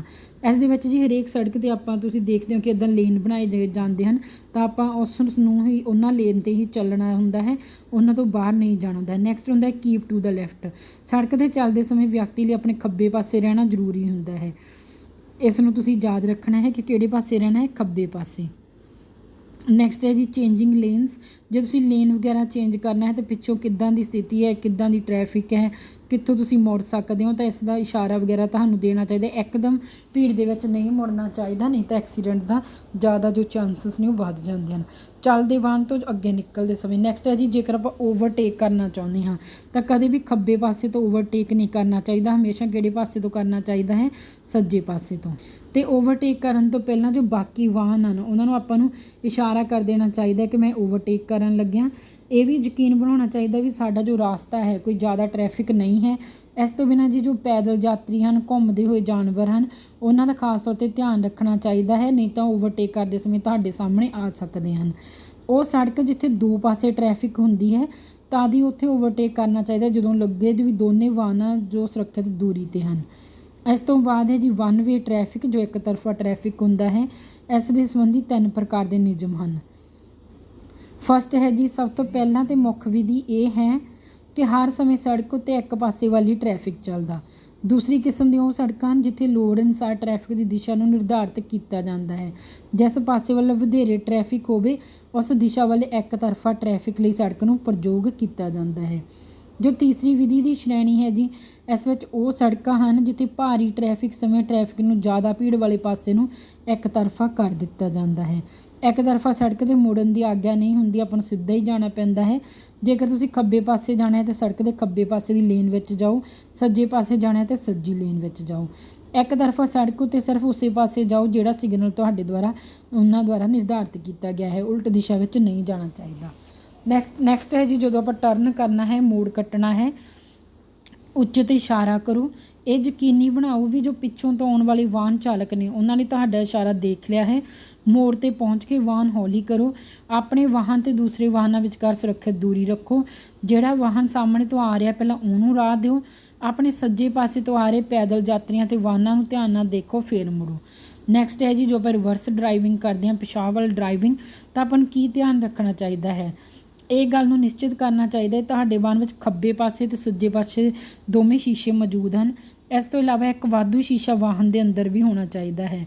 ਵਧੀਆ ਚਾਲਕ ਵਾਹਨ ਪਿੱਛੇ ਕਰਨ ਸਮੇਂ ਇਹਨਾਂ ਸਾਰੇ ਸ਼ੀਸ਼ਿਆਂ ਦਾ ਉਪਯੁਕਤ ਪ੍ਰਯੋਗ ਕਰਦਾ ਹੈ। ਇਸ ਦੇ ਨਾਲ ਜੀ ਇੱਕ ਵਾਰੀ ਪਿੱਛੇ ਮੁੜ ਕੇ ਵੀ ਚਾਰੇ ਪਾਸੇ ਦੇਖ ਲੈਣਾ ਚਾਹੀਦਾ ਹੈ। ਕਦੇ ਕੋਈ ਪੈਦਲ ਯਾਤਰੀ ਜਾਂ ਵਿਸ਼ੇਸ਼ ਕਰਕੇ ਬੱਚਾ ਵਗੈਰਾ ਪਿੱਛੇ ਨਾ ਖੜਾ ਹੋਵੇ। ਸਹੀ ਸਿਗਨਲ ਦੇ ਕੇ ਪਿੱਛੇ ਵੱਲ ਨੂੰ ਮੋੜ ਲੈਣਾ ਚਾਹੀਦਾ ਹੈ। ਨੈਕਸਟ ਹੈ ਜੀ ਯੂ ਟਰਨ। ਜਦੋਂ ਆਪਾਂ ਯੂ ਟਰਨ ਲੈਂਦੇ ਹਾਂ ਤਾਂ ਯੂ ਟਰਨ ਲੈਣ ਸਮੇਂ ਵਾਹਨ ਪਿੱਛੇ ਨਾ ਜਾ ਕੇ ਸਾਹਮਣੇ ਤੋਂ ਹੀ 180 ਡਿਗਰੀ 'ਤੇ ਮੋੜ ਕੱਟ ਲੈਂਦਾ ਹੈ ਤਾਂ ਜੋ ਉਲਟੀ ਦਿਸ਼ਾ ਵਿੱਚ ਜਾਇਆ ਜਾ ਸਕੇ। ਤਾਂ ਅਜਿਹਾ ਕਰਦੇ ਸਮੇਂ ਆਪਾਂ ਨੂੰ ਕੀ ਯਕੀਨੀ ਬਣਾਉਣਾ ਚਾਹੀਦਾ ਹੈ? ਪਹਿਲਾਂ ਤਾਂ ਇਹ ਦੇਖਣਾ ਚਾਹੀਦਾ ਜੀ ਉਨੀ ਜਗ੍ਹਾ ਹੈ ਜਾਂ ਨਹੀਂ ਜਿੱਥੋਂ ਅਸੀਂ ਮੁੜਨਾ ਹੈ। ਅਜਿਹਾ ਕਰਨ 'ਤੇ ਪਾਬੰਦੀ ਵੀ ਨਹੀਂ ਹੋਣੀ ਚਾਹੀਦੀ। ਸੜਕ ਦਾ ਚੌੜਾ ਹੋਣਾ ਸਿਰਫ ਜ਼ਰੂਰੀ ਹੈ। ਸਪੀਡ ਦਾ ਧਿਆਨ ਰੱਖਣਾ ਚਾਹੀਦਾ ਹੈ। ਜ਼ਿਆਦਾ ਸਪੀਡ ਖਤਰਨਾਕ ਹੋ ਸਕਦੀ ਹੈ। ਸੀਟ ਬੈਲਟ ਦੀ ਵਰਤੋਂ ਕਰਨੀ ਚਾਹੀਦੀ ਹੈ। ਬੀਕਨ ਲਾਈਟ ਦੀ ਵਰਤੋਂ ਕਰਨੀ ਚਾਹੀਦੀ ਹੈ। ਇਸ ਤੋਂ ਬਿਨਾਂ ਜੀ ਸੈੱਲ ਫੋਨ ਦੀ ਘੱਟ ਤੋਂ ਘੱਟ ਵਰਤੋਂ ਕਰਨੀ ਚਾਹੀਦੀ ਹੈ, ਕਰਨੀ ਹੀ ਨਹੀਂ ਚਾਹੀਦੀ। ਹਰੇਕ ਵਾਹਨ ਚਾਲਕ ਲਈ ਜ਼ਰੂਰੀ ਹੁੰਦਾ ਵੀ ਉਹਨੇ ਕਿੱਥੇ ਆਪਣੇ ਵਾਹਨ ਨੂੰ ਪਾਰਕ ਕਰਨਾ ਹੈ। ਸਿਗਰਟ, ਸ਼ਰਾਬ ਜਾਂ ਮੋਬਾਈਲ ਦੀ ਵਰਤੋਂ ਨਹੀਂ ਕਰਨੀ ਚਾਹੀਦੀ। ਕੇਂਦਰੀ ਮੋਟਰ ਵਾਹਨ ਅਧਿਨਿਯਮ ਜੋ ਬਣਿਆ 1999 ਦੇ ਨਿਯਮ 21 ਤੇ ਇਹਦੇ 14 ਦੇ ਅਨੁਸਾਰ ਗੱਡੀ ਚਲਾਉਂਦੇ ਹੋਏ ਕੋਈ ਵੀ ਚਾਲਕ ਹੈ ਜੋ ਸਿਗਰਟ ਨਹੀਂ ਪੀਵੇਗਾ। ਅਤੇ ਭਾਰਤ ਵਿੱਚ ਸਾਹ ਵਿਸ਼ਲੇਸ਼ਕ ਜੋ ਕਿ ਬ੍ਰੈਥ ਐਨਾਲਾਈਜ਼ਰ ਹੈ, ਉਹਨਾਂ ਦੀ ਜਾਂਚ ਕੀਤੇ ਜਾਣ 'ਤੇ ਜੇਕਰ ਕਿਸੇ ਚਾਲਕ ਦੇ ਖੂਨ ਵਿੱਚ 100 ਮਿਲੀ ਜੋ ML ਹੈ, ਖੂਨ ਵਿੱਚ 30 mg ਸ਼ਰਾਬ ਪਾਈ ਜਾਂਦੀ ਹੈ ਜਾਂ ਇਹ ਪਾਏ ਜਾਂਦੇ ਨਸ਼ੇ ਦੇ ਪ੍ਰਭਾਵ ਹੇਠ ਹੈ ਅਤੇ ਜੋ ਵਾਹਨ ਹੈ ਉਸ 'ਤੇ ਨਿਯੰਤਰਣ ਨਹੀਂ ਕਰ ਸਕਦਾ ਤਾਂ ਚਾਲਕ ਨੂੰ ਮੋਟਰ ਵਾਹਨ ਅਧਿਨਿਯਮ 1988 ਦੀ ਧਾਰਾ 185 ਦੇ ਅੰਤਰਗਤ ਸਜ਼ਾ ਮਿਲਦੀ ਹੈ। 2 ਸਾਲ ਦੀ ਸਜ਼ਾ ਅਤੇ 3000 ਰੁਪਏ ਦਾ ਜੁਰਮਾਨਾ ਜਾਂ ਦੋਨੋਂ ਹੀ ਹੋ ਸਕਦੇ ਹਨ। ਹਾਰਨ ਦੀ ਵਰਤੋਂ ਤਾਂ ਇਸ ਦਾ ਜੀ ਜੋ 1999 ਦਾ ਐਕਟ ਹੈ, ਇਹਦੇ ਨਿਯਮ 119 ਹੈ ਬ੍ਰੈਕਟ ਦੇ ਵਿੱਚ ਇੱਕ ਅਨੁਸਾਰ ਜੋ ਆਪਾਂ ਸਬ ਆਰਟੀਕਲ ਕਹਿ ਦਿੰਦੇ ਹਾਂ, ਹਰ ਵਾਹਨ ਵਿੱਚ ਬਿਜਲੀ ਚਾਲਿਤ ਹਾਰਨ ਹੋਣਾ ਜ਼ਰੂਰੀ ਹੈ ਜੋ ਡਰਾਈਵਰ ਦੁਆਰਾ ਹਾਰਨ ਦੀ ਵਰਤੋਂ ਆਉਣ ਵਾਲੇ ਵਾਹਨਾਂ ਨੂੰ ਸੁਚੇਤ ਕਰਨ ਲਈ ਕੀਤੀ ਜਾ ਸਕੇ। ਜੇ ਆਪਾਂ ਹਾਰਨ ਦੀ ਵਰਤੋਂ ਨਹੀਂ ਕਰਦੇ ਤਾਂ ਸਜ਼ਾ ਹੁੰਦੀ ਹੈ। ਵਾਹਨ ਵਿੱਚ ਬਹੁਤ ਧੁਨੀਆਂ ਵਾਲਾ ਹਾਰਨ ਇੱਕ ਤੋਂ ਬਾਅਦ ਵੱਖ ਆਵਾਜ਼ਾਂ ਪੈਦਾ ਕਰੇ ਨਹੀਂ ਹੋਣਾ ਚਾਹੀਦਾ। ਸ਼ਾਂਤੀ ਦੇ ਜੋ ਖੇਤਰ ਹਨ ਉੱਥੇ ਹਾਰਨ ਨਹੀਂ ਵਜਾਉਣਾ ਚਾਹੀਦਾ। ਇਸ ਤੋਂ ਬਿਨਾਂ ਜੀ ਸਕੂਲੀ ਬੱਸਾਂ ਨਾਲ ਸੰਬੰਧਿਤ ਜੋ ਕਾਨੂੰਨ ਹਨ ਉਸ ਦੀ ਗੱਲ ਕਰਾਂਗੇ। ਜੋ ਸਕੂਲੀ ਬੱਸਾਂ ਨਾਲ ਸੰਬੰਧਿਤ ਕਾਨੂੰਨ ਹਨ ਇਸ ਦੀ ਆਪਾਂ ਗੱਲ ਕਰਦੇ ਹਾਂ ਤਾਂ ਇਸ ਦੇ ਵਿੱਚ ਜੀ ਸਕੂਲਾਂ ਦੁਆਰਾ ਚਲਾਈਆਂ ਜਾਂਦੀਆਂ ਬੱਸਾਂ ਨੂੰ ਪੀਲੇ ਰੰਗ ਨਾਲ ਪੇਂਟ ਹੋਣਾ ਚਾਹੀਦਾ ਹੈ। ਖਿੜਕੀਆਂ ਤੋਂ 178 mm ਹੇਠਾਂ ਬੱਸ ਦੇ ਚਾਰੇ ਪਾਸੇ 254 mm ਮੋਟੀ ਗਾੜੇ ਨੀਲੇ ਰੰਗ ਦੀ ਪੱਟੀ ਹੋਣੀ ਚਾਹੀਦੀ ਹੈ। ਸਕੂਲ ਦਾ ਜੋ ਕ੍ਰੈਸਟ ਹੈ ਉਹ ਸਫੇਦ ਰੰਗ ਵਿੱਚ ਵਾਹਨ 'ਤੇ ਬਣੀ ਨੀਲੀ ਪੱਟੀ ਦੇ ਹੇਠਾਂ ਅਗਲੇ ਅਤੇ ਪਿਛਲੇ ਟਾਇਰਾਂ ਦੇ ਵਿਚਕਾਰ ਵਾਹਨ ਦੇ ਦੋਨੇ ਪਾਸੇ ਪੇਂਟ ਕੀਤਾ ਜਾਣਾ ਚਾਹੀਦਾ ਹੈ। ਸਕੂਲ ਜਾਂ ਸੰਸਥਾ ਦਾ ਨਾਮ ਵਾਹਨ ਦੇ ਅਗਲੇ ਪਾਸੇ ਵਿੰਡ ਸਕਰੀਨ ਦੇ ਉੱਪਰ ਜਾਂ ਹੇਠਾਂ ਜੋ ਖਾਲੀ ਜਗ੍ਹਾ ਉੱਥੇ ਲਿਖਿਆ ਹੋਣਾ ਚਾਹੀਦਾ ਹੈ। ਸਕੂਲ ਦਾ ਨਾਮ, ਵਾਹਨ ਦਾ ਰੂਟ, ਸਮਾਂ ਬੱਸ ਦੇ ਅਗਲੇ ਹਿੱਸੇ 'ਤੇ ਸਾਫ਼-ਸਾਫ਼ ਲਿਖਿਆ ਹੋਣਾ ਚਾਹੀਦਾ ਹੈ। ਬੱਸ ਦੇ ਡਰਾਈਵਰ ਨੂੰ ਘੱਟ ਤੋਂ ਘੱਟ 5 ਸਾਲ ਦਾ ਬੱਸ ਚਲਾਉਣ ਦਾ ਤਜਰਬਾ ਹੋਣਾ ਚਾਹੀਦਾ ਹੈ। 3 ਵਾਰ ਤੋਂ ਜ਼ਿਆਦਾ ਉਹਦਾ ਚਲਾਨ ਨਹੀਂ ਹੋਣਾ ਚਾਹੀਦਾ। ਵਰਦੀ ਹੋਣੀ ਚਾਹੀਦੀ ਹੈ। ਵਰਦੀ ਤੋਂ ਉਹਦੀ ਨਾਮ ਪਲੇਟ ਹੋਣੀ ਚਾਹੀਦੀ। ਉਹਦਾ ਨਾਮ ਅਤੇ ਲਾਇਸੈਂਸ ਨੰਬਰ ਜ਼ਰੂਰ ਲਿਖਿਆ ਹੋਣਾ ਚਾਹੀਦਾ ਹੈ। ਬੱਸ ਦੀਆਂ ਜੋ ਰਜਿਸਟਰਸ਼ੁਦਾ ਸੀਟਾਂ ਦੀ ਕੁੱਲ ਸਮਰੱਥਾ ਦੇ 1.5 ਗੁਣਾ ਜ਼ਿਆਦਾ ਬੱਚੇ ਬੱਸ 'ਚ ਨਹੀਂ ਹੋਣੇ ਚਾਹੀਦੇ। ਅਜਿਹੇ ਸਕੂਲ ਜਿਨ੍ਹਾਂ ਵਿੱਚ ਪਾਰਕਿੰਗ ਸਕੂਲ ਦੇ ਅੰਦਰ ਹੈ, ਬੱਚਿਆਂ ਨੂੰ ਸਕੂਲ ਦੀ ਸੀਮਾ ਦੀਵਾਰ ਦੇ ਅੰਦਰ ਉਤਾਰਨਾ ਹੁੰਦਾ ਹੈ ਅਤੇ ਉੱਥੋਂ ਹੀ ਬੱਸ ਵਿੱਚੋਂ ਸਵਾਰ ਹੋਣਗੇ। ਹਰ ਬੱਸ ਵਿੱਚ ਜੋ ਮੁੱਢਲੀ ਸਹਾਇਤਾ ਬਾਕਸ ਹੈ, ਅੱਗ ਬੁਝਾਉਣ ਵਾਲਾ ਯੰਤਰ ਹੋਣਾ ਚਾਹੀਦਾ ਹੈ ਅਤੇ ਸਕੂਲ ਬੱਸ ਦੇ ਰੁਕਣ ਦੀ ਉਚਿਤ ਜਗ੍ਹਾ ਨਿਰਧਾਰਿਤ ਹੋਣੀ ਚਾਹੀਦੀ ਹੈ, ਭਾਵੇਂ ਸੜਕ ਵੱਡੀ ਹੋਵੇ ਜਾਂ ਛੋਟੀ ਹੋਵੇ। ਡਰਾਈਵਿੰਗ ਸਮੇਂ ਕਿਹੜੇ ਜੋ ਡਾਕੂਮੈਂਟਸ ਹਨ ਚਾਹੀਦੇ ਹਨ? ਫਸਟ ਹੈ ਜੀ ਡਰਾਈਵਿੰਗ ਲਾਇਸੈਂਸ ਹੋਣਾ ਚਾਹੀਦਾ ਹੈ। ਰਜਿਸਟ੍ਰੇਸ਼ਨ ਸਰਟੀਫਿਕੇਟ ਹੋਣਾ ਚਾਹੀਦਾ ਹੈ। ਟੈਕਸੇਸ਼ਨ ਸਰਟੀਫਿਕੇਟ ਹੋਣਾ ਚਾਹੀਦਾ ਹੈ। ਪ੍ਰਦੂਸ਼ਣ ਕੰਟਰੋਲ ਸਰਟੀਫਿਕੇਟ ਹੋਣਾ ਚਾਹੀਦਾ ਹੈ। ਇੰਸ਼ੋਰੈਂਸ ਸਰਟੀਫਿਕੇਟ ਹੋਣਾ ਚਾਹੀਦਾ ਹੈ। ਫਿਟਨੈਸ ਸਰਟੀਫਿਕੇਟ ਹੋਣਾ ਚਾਹੀਦਾ ਹੈ ਅਤੇ ਪਰਮਿਟ ਹੋਣਾ ਚਾਹੀਦਾ ਹੈ ਜੋ ਕਿ ਵਪਾਰਿਕ ਵਾਹਨਾਂ ਦੇ ਲਈ। ਇਸ ਤੋਂ ਬਾਅਦ ਜੀ ਟ੍ਰੈਫਿਕ ਸਾਈਨਸ ਹਨ, ਟ੍ਰੈਫਿਕ ਚਿੰਨ੍ਹ। ਇਹਨਾਂ ਨੂੰ ਆਪਾਂ ਦੇਖਦੇ ਹਾਂ ਕਿ ਕਿਹੜੇ ਚਿੰਨ੍ਹ ਦਾ ਕੀ ਮਤਲਬ ਹੁੰਦਾ ਹੈ। ਇਸ ਨੂੰ 3 ਮੁੱਖ ਆਪਾਂ ਕਹਿ ਸਕਦੇ ਹਾਂ ਕੈਟੇਗਰੀਆਂ ਦੇ ਵਿੱਚ ਡਿਵਾਈਡ ਕੀਤਾ ਜਾਂਦਾ ਹੈ। ਫਸਟ ਹੈ ਜੀ ਮੈਂਡੇਟਰੀ ਜਾਂ ਰੈਗੂਲਰੀ ਸਾਈਨਸ। ਨੈਕਸਟ ਹੁੰਦੇ ਹਨ ਜੀ ਜੋ ਕੌਸ਼ਨਰੀ ਸਾਵਧਾਨੀ ਚਿੰਨ੍ਹ ਹੁੰਦੇ ਹਨ। ਥਰਡ ਇਸ ਦੇ ਵਿੱਚ ਸੂਚਨਾ ਚਿੰਨ੍ਹ ਹੁੰਦੇ ਹਨ। ਤਾਂ 3 ਪਾਰਟਸ ਦੇ ਵਿੱਚ ਡਿਵਾਈਡ ਕਰਦੇ ਹਾਂ। ਫਸਟ ਆਪਾਂ ਗੱਲ ਕਰਦੇ ਹਾਂ ਜੀ ਜੋ ਸੜਕ ਚਿੰਨ੍ਹ ਹੁੰਦੇ ਹਨ, ਜੋ ਕੰਪਲਸਰੀ ਟ੍ਰੈਫਿਕ ਸਾਈਨ ਹੁੰਦੇ ਹਨ। ਪਹਿਲਾਂ ਜੀ ਜੇ ਤੁਸੀਂ ਇੱਦਾਂ ਦੇਖੋਗੇ ਤਾਂ ਸਟਾਪ ਲਿਖਿਆ ਹੋਵੇਗਾ ਤਾਂ ਇਸ ਦਾ ਅਰਥ ਹੁੰਦਾ ਹੈ ਰੁਕੋ। ਗਿਵ ਵੇ ਦਾ ਮਤਲਬ ਹੁੰਦਾ ਹੈ ਜੀ ਰਾਸਤਾ ਦਿਓ। ਜੇ ਸਰਕਲ ਦੇ ਵਿੱਚ ਇੱਕ ਐਰੋ ਉੱਪਰ ਅਤੇ ਇੱਕ ਨੀਚੇ ਹੈ ਤਾਂ ਇਸ ਦਾ ਇੱਕ 'ਤੇ ਆਪਾਂ ਨੇ ਸਲੈਂਟਿੰਗ ਲਾਈਨ ਲਾਈ ਹੋਈ ਹੈ ਤਾਂ ਇਸ ਦਾ ਅਰਥ ਹੈ ਜੀ ਇੱਕ ਤਰਫਾ ਰਾਸਤਾ। ਨੈਕਸਟ ਵੀ ਦੇਖ ਸਕਦੇ ਹਾਂ ਜੀ ਉਸ ਦਾ ਅਰਥ ਹੈ ਇੱਕ ਤਰਫਾ ਰਾਸਤਾ। ਜੇ ਦੋਨਾਂ 'ਤੇ ਲਾਈਨ ਲੱਗੀ ਹੋਈ ਹੈ ਤਾਂ ਇਸ ਦਾ ਅਰਥ ਦੋਨੋਂ ਪਾਸੇ ਹੀ ਵਾਹਨ ਬੰਦ ਹਨ। ਜੇ ਇੱਦਾਂ ਲਾਈਨ ਹੈ ਜੀ ਤਾਂ ਤੁਸੀਂ ਦੇਖ ਸਕਦੇ ਹੋ ਜੋ ਪ੍ਰਵੇਸ਼ ਵਰਜਿਤ ਹੈ। ਇੱਥੇ ਜੀ ਟਰੱਕ ਨਹੀਂ ਆ ਸਕਦੇ। ਇੱਧਰ ਜੇ ਰਾਈਟ ਸਾਈਡ ਨੂੰ ਐਰੋ ਬਣਾਇਆ ਗਿਆ ਤਾਂ ਮਤਲਬ ਸੱਜੇ ਰਾਈਟ ਟਰਨ ਨਹੀਂ ਹੋ ਸਕਦੀ। ਜੇ ਇੱਦਾਂ ਬਣਾਇਆ ਗਿਆ ਹੈ ਮਤਲਬ ਖੱਬੇ ਪਾਸੇ ਨਹੀਂ ਹੋ ਸਕਦੀ। ਜੇ ਮੋਟਰਸਾਈਕਲ ਦੇ ਕਾਰ ਬਣਾਏ ਗਏ ਹਨ ਤਾਂ ਮਤਲਬ ਇੱਥੇ ਕੋਈ ਵੀ ਵਾਹਨ ਨਹੀਂ ਆ ਸਕਦਾ। ਜਿੱਥੇ ਜੀ ਇੱਦਾਂ ਉੱਪਰ ਨੂੰ ਐਰੋ ਬਣਾਇਆ ਗਿਆ ਇਸ ਦਾ ਮਤਲਬ ਜੋ ਓਵਰਟੇਕਿੰਗ ਹੈ ਉਹ ਤੁਸੀਂ ਇੱਥੇ ਨਹੀਂ ਕਰ ਸਕਦੇ। ਨੈਕਸਟ ਹੈ ਜੀ ਹਾਰਨ ਬਣਾ ਕੇ ਇਸ ਨੂੰ ਕ੍ਰੋਸ ਕੀਤਾ ਗਿਆ ਕਿ ਮਤਲਬ ਹਾਰਨ ਨਹੀਂ ਵੱਜ ਸਕਦਾ। ਜੇ 50 ਹੈ ਤਾਂ ਇਹ ਸਪੀਡ ਦੱਸੀ ਗਈ ਹੈ ਕਿ ਕਿੰਨੀ ਹੈ। ਜੇ ਯੂ ਟਰਨ ਬਣਾਇਆ ਗਿਆ ਹੈ ਤਾਂ ਮਤਲਬ ਯੂ ਟਰਨ ਇੱਥੇ ਨਹੀਂ ਲੈ ਸਕਦੇ। 2m ਲਿਖਿਆ ਹੈ ਤਾਂ ਜੋ ਚੌੜਾਈ ਸੀਮਾ ਹੈ ਉਸ ਦੀ ਗੱਲ ਕੀਤੀ ਹੈ। 3,5m ਲਿਖਿਆ ਹੈ ਤਾਂ ਜੋ ਉਚਾਈ ਸੀਮਾ ਹੈ ਉਸ ਚੀਜ਼ ਨੂੰ ਦਰਸਾਉਂਦਾ ਹੈ। ਇਸ ਤੋਂ ਬਾਅਦ ਜੀ ਪੀ ਲੈ ਕੇ ਲਾਈਨ ਲਾਈ ਹੈ ਮਤਲਬ ਪਾਰਕਿੰਗ ਵਰਜਿਤ ਹੈ। ਨੋ ਐਂਟਰੀ, ਇੱਥੇ ਹਾਂਜੀ ਖੜੇ ਹੋਣਾ ਜਾਂ ਰੁਕਣਾ, ਸਿਰਫ ਸਿੱਧਾ ਜਾਓ ਲਿਖਿਆ ਹੈ। ਇੱਧਰ ਲਿਖਿਆ ਜੀ ਖੱਬੇ ਰਹਿਣਾ ਜ਼ਰੂਰੀ ਹੈ। ਇਸ ਦਾ ਅਰਥ ਹੁੰਦਾ ਹੈ ਖੱਬੇ ਮੁੜੋ, ਸੱਜੇ ਮੁੜੋ, ਸਿੱਧਾ ਜਾਓ ਜਾਂ ਖੱਬੇ ਮੁੜੋ, ਸਿੱਧਾ ਜਾਓ ਜਾਂ ਸੱਜੇ ਮੁੜੋ। ਨੈਕਸਟ ਹੈ ਜੀ ਜੋ ਗਤੀ ਸੀਮਾ ਹੈ ਉਹ ਸਮਾਪਤ ਹੋ ਗਈ ਹੈ।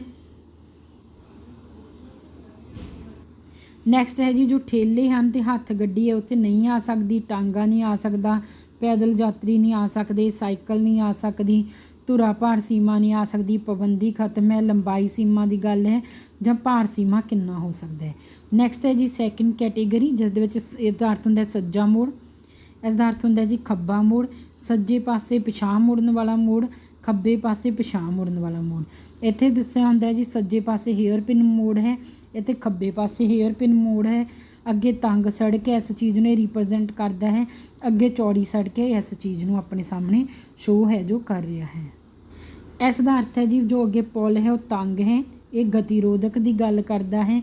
ਅੱਗੇ ਪ੍ਰਤੀਰੋਧ ਹੈ, ਅੱਗੇ ਸਕੂਲ ਹੈ, ਪਸ਼ੂ ਹਨ, ਡਿੱਗਦੀਆਂ ਹੋਈਆਂ ਚਟਾਨਾਂ, ਚੁਰਾਹਾ ਹੈ, ਪਥਰੀਲੀ ਸੜਕ, ਅੱਗੇ ਮੁੱਖ ਸੜਕ ਹੈ, ਮਜ਼ਦੂਰ ਕੰਮ ਕਰ ਰਹੇ ਹਨ, ਵਾਯੂਨੁਮਾ ਸੜਕ ਹੈ, ਪੈਦਲ ਰਸਤਾ ਹੈ, ਵਾਯੂਨੁਮਾ ਸੜਕ ਹੈ, ਅੱਧ ਵਿੱਚ ਖਾਲੀ ਥਾਂ, ਖੜੀ ਚੜ੍ਹਾਈ, ਢਲਾਨ, ਅੱਗੇ ਪਿੱਛੇ ਸੜਕ ਦਾ ਮੇਲ, ਅੱਗੇ ਪਿੱਛੇ ਸੜਕ ਦਾ ਮੇਲ, ਖਤਰਨਾਕ ਖੱਡਾ, ਟੀ ਮੇਲ, ਗੋਲਕ ਧਾਰਾ, ਘਾਟ, ਖੱਬੇ ਕਿਨਾਰੀ ਛੋਟੀ ਸੜਕ, ਸੱਜੇ ਕਿਨਾਰੀ ਛੋਟੀ ਸੜਕ ਜਾਂ ਸਾਈਕਲ ਦਾ ਰਸਤਾ। ਇਸ ਤੋਂ ਬਿਨਾਂ ਜੀ ਜੋ ਇਨਫੋਰਮੇਸ਼ਨ ਵਾਲੇ ਚੈਨਲ ਹੁੰਦੇ ਹਨ ਇਹ ਆਪਾਂ ਨੂੰ ਸ਼ੋਅ ਕਰ ਰਿਹਾ ਜੀ ਪੈਟਰੋਲ ਪੰਪ, ਹਸਪਤਾਲ, ਪਬਲਿਕ ਟੈਲੀਫੋਨ, ਹਲਕਾ ਨਾਸ਼ਤਾ, ਖਾਣ ਦੀ ਜਗ੍ਹਾ, ਬੱਸ ਸਟੈਂਡ, ਹਵਾਈ ਅੱਡਾ, ਪਾਰਕਿੰਗ, ਦੋਵੇਂ ਪਾਸੇ ਪਾਰਕਿੰਗ, ਉਪ ਰਸਤਾ, auto rickshaw parking, taxi parking, railway station, taxi stand, ਆਮ ਲਾਂਘਾ ਨਹੀਂ ਹੈ। ਤਾਂ ਇਹ ਜੋ ਸਾਇੰਸ ਹਨ ਇਹ ਤੁਸੀਂ ਚੰਗੀ ਤਰ੍ਹਾਂ ਯਾਦ ਕਰ ਲੈਂਦੇ ਹਨ ਕਿਉਂਕਿ ਇਸ ਵਿੱਚੋਂ ਆਪਾਂ ਨੂੰ 1 ਜਾਂ 2 ਕੁਐਸਚਨ ਜ਼ਰੂਰ ਪੁੱਛੇ ਜਾਂਦੇ ਹਨ। ਹੁਣ ਜੀ ਇੱਕ ਵਾਰੀ ਆਪਾਂ ਇਹਨਾਂ ਨੂੰ ਇੰਗਲਿਸ਼ ਦੇ ਵਿੱਚ ਵੀ ਦੇਖ ਲੈਂਦੇ ਹਾਂ। ਸਟਾਪ, ਇਸ ਦਾ ਅਰਥ ਹੁੰਦਾ ਜੀ give way, one way traffic, vehicle prohibited in both directions, no entry, trucks prohibited, right turn prohibited, left turn, all motor vehicles are not allowed, overtaking not allowed, horn prohibited, speed limit, U-turn, width limit ਤੇ height limit।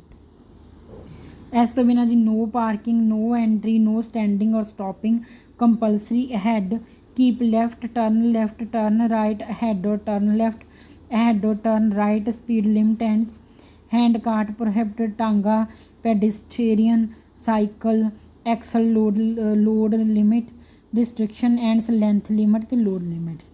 Next ਹੈ ਜੀ right hand curve, left hand curve, right reverse bend, left reverse, right reverse bend, left reverse bend, hairpin bend right, hairpin bend left, narrow road, wide road ahead, narrow bridge, speed breaker, barrier ahead, school ahead, cattle, falling rocks, cross road, loose gravel, major road ahead, man at work, Y intersection, pedestrian crossing, Y intersection, gap in median, steep ascent, steep decent, staggered intersection, dangerous dip, T intersection, roundabout, ferry, side road left, side road right ਅਤੇ cycle crossing.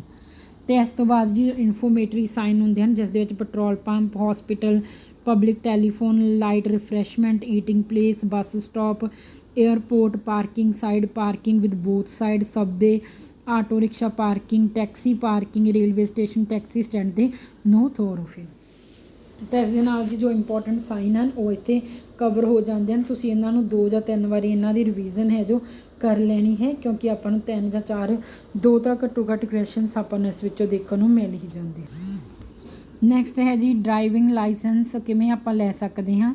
ਤਾਂ ਇਹ ਉਹ ਸਰਕਾਰੀ ਦਸਤਾਵੇਜ਼ ਹੁੰਦਾ ਹੈ ਜਿਹੜਾ ਇਹ ਚੀਜ਼ ਦੀ ਪੁਸ਼ਟੀ ਕਰਦਾ ਵੀ ਜਿਹੜਾ ਲਾਇਸੈਂਸ ਪ੍ਰਾਪਤ ਕਰਨ ਵਾਲਾ ਵਿਅਕਤੀ ਹੈ ਉਹ ਕਿਸੇ ਵਿਸ਼ੇਸ਼ ਵਾਹਨ ਨੂੰ ਚਲਾਉਣ ਦੀ ਸਮਰੱਥਾ ਰੱਖਦਾ ਹੈ।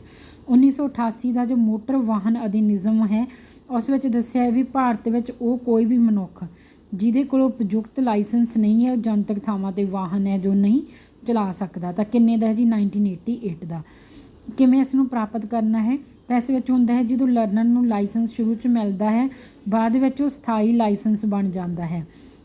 ਇਹਦਾ ਜੋ ਹੋਲਡਰ ਹੁੰਦਾ ਹੈ ਉਹਨੂੰ 50 ਸੀਸੀ ਵਾਲੇ ਇੰਜਨ ਵਾਲੀ ਨਿੱਜੀ ਗੱਡੀ ਚਲਾਉਣ ਦੀ ਆਗਿਆ ਹੁੰਦੀ ਹੈ, ਪਰੰਤੂ 16 ਸਾਲ ਦਾ ਹੋਣਾ ਜ਼ਰੂਰੀ ਹੈ। ਉਸਦੇ ਮਾਤਾ ਪਿਤਾ ਦੀ ਇਸ ਦੀ ਆਗਿਆ ਦਿੰਦੇ ਹੋਣ। ਨਿੱਜੀ ਵਾਹਨ ਨੂੰ ਚਲਾਉਣ ਲਈ ਸਥਾਈ ਜੋ ਲਾਇਸੈਂਸ ਪ੍ਰਾਪਤ ਕਰਨਾ ਹੈ, ਉਸਦੀ ਘੱਟੋ ਘੱਟ ਜੋ ਉਮਰ ਹੁੰਦੀ ਹੈ ਉਹ 18 ਸਾਲ ਹੈ। ਤਾਂ ਆਪਾਂ ਯਾਦ ਰੱਖਣਾ ਹੈ ਜੀ, ਇਸ 'ਤੇ ਦੋ ਤਰ੍ਹਾਂ ਦੇ ਜੋ ਲਾਇਸੈਂਸ ਹਨ, ਜਿਸ ਨੂੰ ਆਪਾਂ ਲਾਇਸੈਂਸ ਕਹਿੰਦੇ ਹਾਂ, ਉਹ ਮਿਲਦੇ ਹਨ। ਫਸਟ ਹੈ ਜੀ ਲਰਨਰਸ ਲਾਇਸੈਂਸ। ਜੋ ਲਰਨਰ ਲਾਇਸੈਂਸ ਹੁੰਦਾ ਹੈ ਉਹਦੇ ਲਈ 16 ਸਾਲ ਦੀ ਉਮਰ ਹੋਣੀ ਚਾਹੀਦੀ ਹੈ, ਅਤੇ ਜੋ ਪਰਮਾਨੈਂਟ ਜੋ ਸਥਾਈ ਲਾਇਸੈਂਸ ਹੁੰਦਾ ਹੈ ਉਸ ਲਈ 18 ਸਾਲ ਦੀ ਘੱਟ ਤੋਂ ਘੱਟ ਉਮਰ ਹੋਣੀ ਜ਼ਰੂਰੀ ਹੈ। ਅਜਿਹਾ ਵਿਅਕਤੀ ਜਿਹੜਾ 20 ਸਾਲ ਦਾ ਹੈ, ਜਿਹਦੇ ਕੋਲ ਲਰਨਰ ਲਾਇਸੈਂਸ ਹੈ, ਉਹ ਭਾਰੇ ਵੱਡੇ ਜੋ ਵਪਾਰਿਕ ਵਾਹਨ ਹੈ, ਕਮਰਸ਼ੀਅਲ ਚਲਾਉਣ ਦਾ ਲਾਇਸੈਂਸ ਹੈ, ਲੈ ਸਕਦਾ ਹੈ। ਇਸ ਤੋਂ ਬਿਨਾਂ ਕੀ ਚਾਹੀਦਾ ਜੀ, ਇੱਕ ਫਾਰਮ ਭਰਨਾ ਪੈਂਦਾ ਹੈ। ਫਾਰਮ 1 MBBS ਡਾਕਟਰ ਤੋਂ ਮਿਲਿਆ ਮੈਡੀਕਲ ਸਰਟੀਫਿਕੇਟ, ਜਿਹਦੇ ਵਿੱਚ ਬਲੱਡ ਗਰੁੱਪ ਦਾ ਵੇਰਵਾ ਹੋਣਾ ਚਾਹੀਦਾ ਹੈ ਅਤੇ ਇੱਕ ਫੋਟੋ ਲੱਗੀ ਹੋਣੀ ਚਾਹੀਦੀ ਹੈ। ਨੈਕਸਟ ਜੀ ਫਾਰਮ 2 ਹੋਣਾ ਚਾਹੀਦਾ ਹੈ, ਜਿਸ ਦੇ ਵਿੱਚ ਲਰਨਰ ਲਾਇਸੈਂਸ ਲਈ ਬੇਨਤੀ ਪੱਤਰ ਫੋਟੋ ਸਮੇਤ ਹੋਣਾ ਚਾਹੀਦਾ ਹੈ। ਉਮਰ ਦਾ ਸਰਟੀਫਿਕੇਟ ਹੋਣਾ ਚਾਹੀਦਾ ਹੈ। 10ਵੀਂ ਦੇ ਸਰਟੀਫਿਕੇਟ ਦੀ ਤਕਸੀਦਸ਼ੁਦਾ ਫੋਟੋ ਕਾਪੀ ਜਾਂ ਬੇਨਤੀਕਰਤਾ ਦੀ ਉਮਰ ਨੂੰ ਦਰਸਾਉਣ ਵਾਲਾ ਕੋਈ ਪ੍ਰਮਾਣਿਤ ਦਸਤਾਵੇਜ਼, ਰਹਿਣ ਦੀ ਜਗ੍ਹਾ ਦਾ ਕੋਈ ਸਬੂਤ ਹੋਣਾ ਚਾਹੀਦਾ ਹੈ। ਇਹਦੀ ਵੈਲਿਡਿਟੀ ਕਿੰਨੀ ਹੁੰਦੀ ਹੈ? ਇੱਕ ਜਿਹੜਾ ਲਰਨਰ ਲਾਇਸੈਂਸ ਹੈ ਸਿਰਫ 6 ਮਹੀਨਿਆਂ ਲਈ ਉਪਯੁਕਤ ਹੁੰਦਾ ਹੈ, ਅਤੇ ਸਮਾਪਤੀ ਦੇ 29 ਦਿਨ ਦੇ ਅੰਦਰ ਫਾਰਮ 1 ਨਾਲ MBBS ਡਾਕਟਰ ਤੋਂ ਪ੍ਰਾਪਤ ਮੈਡੀਕਲ ਸਰਟੀਫਿਕੇਟ ਹੈ ਉਹਨੂੰ ਲਗਾ ਕੇ ਉਹਨੂੰ ਰੀਨਿਊ ਕਰਨਾ ਚਾਹੀਦਾ ਹੈ। ਜੇਕਰ ਜੀ ਬਿਨਾਂ ਇੱਕ ਸਥਾਈ ਲਾਇਸੈਂਸ ਚਾਹੁੰਦਾ ਹੈ ਤਾਂ ਉਹ ਲਰਨਰ ਲਾਇਸੈਂਸ ਦੇ ਜਾਰੀ ਹੋਣ ਦੇ 30 ਦਿਨ ਬਾਅਦ 6 ਮਹੀਨੇ ਦੇ ਅੰਦਰ ਟੈਸਟ ਲਈ ਜੋ ਉਹਦਾ ਬੇਨਤੀ ਪੱਤਰ ਹੈ ਦਾਖਲ ਕਰ ਸਕਦਾ ਹੈ। ਨੈਕਸਟ ਹੈ ਜੀ ਐਡਰੈਸ ਪ੍ਰੂਫ ਕੀ ਹੋਣੇ ਚਾਹੀਦੇ ਹਨ? ਟੈਲੀਫੋਨ ਦਾ ਬਿੱਲ, ਕਿਰਾਇਆ ਸਮਝੌਤਾ, ਵਾਹਨ ਦੇ ਮਾਲਕ ਹੋਣ ਦਾ ਸਬੂਤ, ਬਿਜਲੀ ਦਾ ਬਿੱਲ, ਰਿਹਾਇਸ਼ ਸਰਟੀਫਿਕੇਟ, ਇਲਾਕੇ ਦੇ SHO ਤੋਂ ਪੁਲਿਸ ਰਿਪੋਰਟ, ਫਾਰਮ ਦੇ ਰਜਿਸਟਰ ਹੋਣ ਦਾ ਸਬੂਤ, ਪਾਣੀ ਦਾ ਬਿੱਲ। ਜੇਕਰ ਵਿਅਕਤੀ ਪਹਿਲਾਂ ਫੌਜ ਵਿੱਚ ਸੀ ਤਾਂ ਜਿਨ੍ਹਾਂ ਸੈਨਿਕਾਂ ਬੋਰਡ ਦੁਆਰਾ ਜਾਰੀ ਕੀਤਾ ਗਿਆ ਪਛਾਣ ਪੱਤਰ ਜਾਂ ਆਧਾਰ ਕਾਰਡ। ਜਨਮ ਮਿਤੀ ਦੇ ਵਿੱਚ ਜੀ ਪੈਨ ਕਾਰਡ ਜੇ ਹੋ ਸਕਦਾ, ਡਰਾਈਵਿੰਗ ਲਾਇਸੈਂਸ ਹੋ ਸਕਦਾ, ਜਾਂ 10ਵੀਂ ਪਾਸ ਦਾ ਸਰਟੀਫਿਕੇਟ ਹੋ ਸਕਦਾ।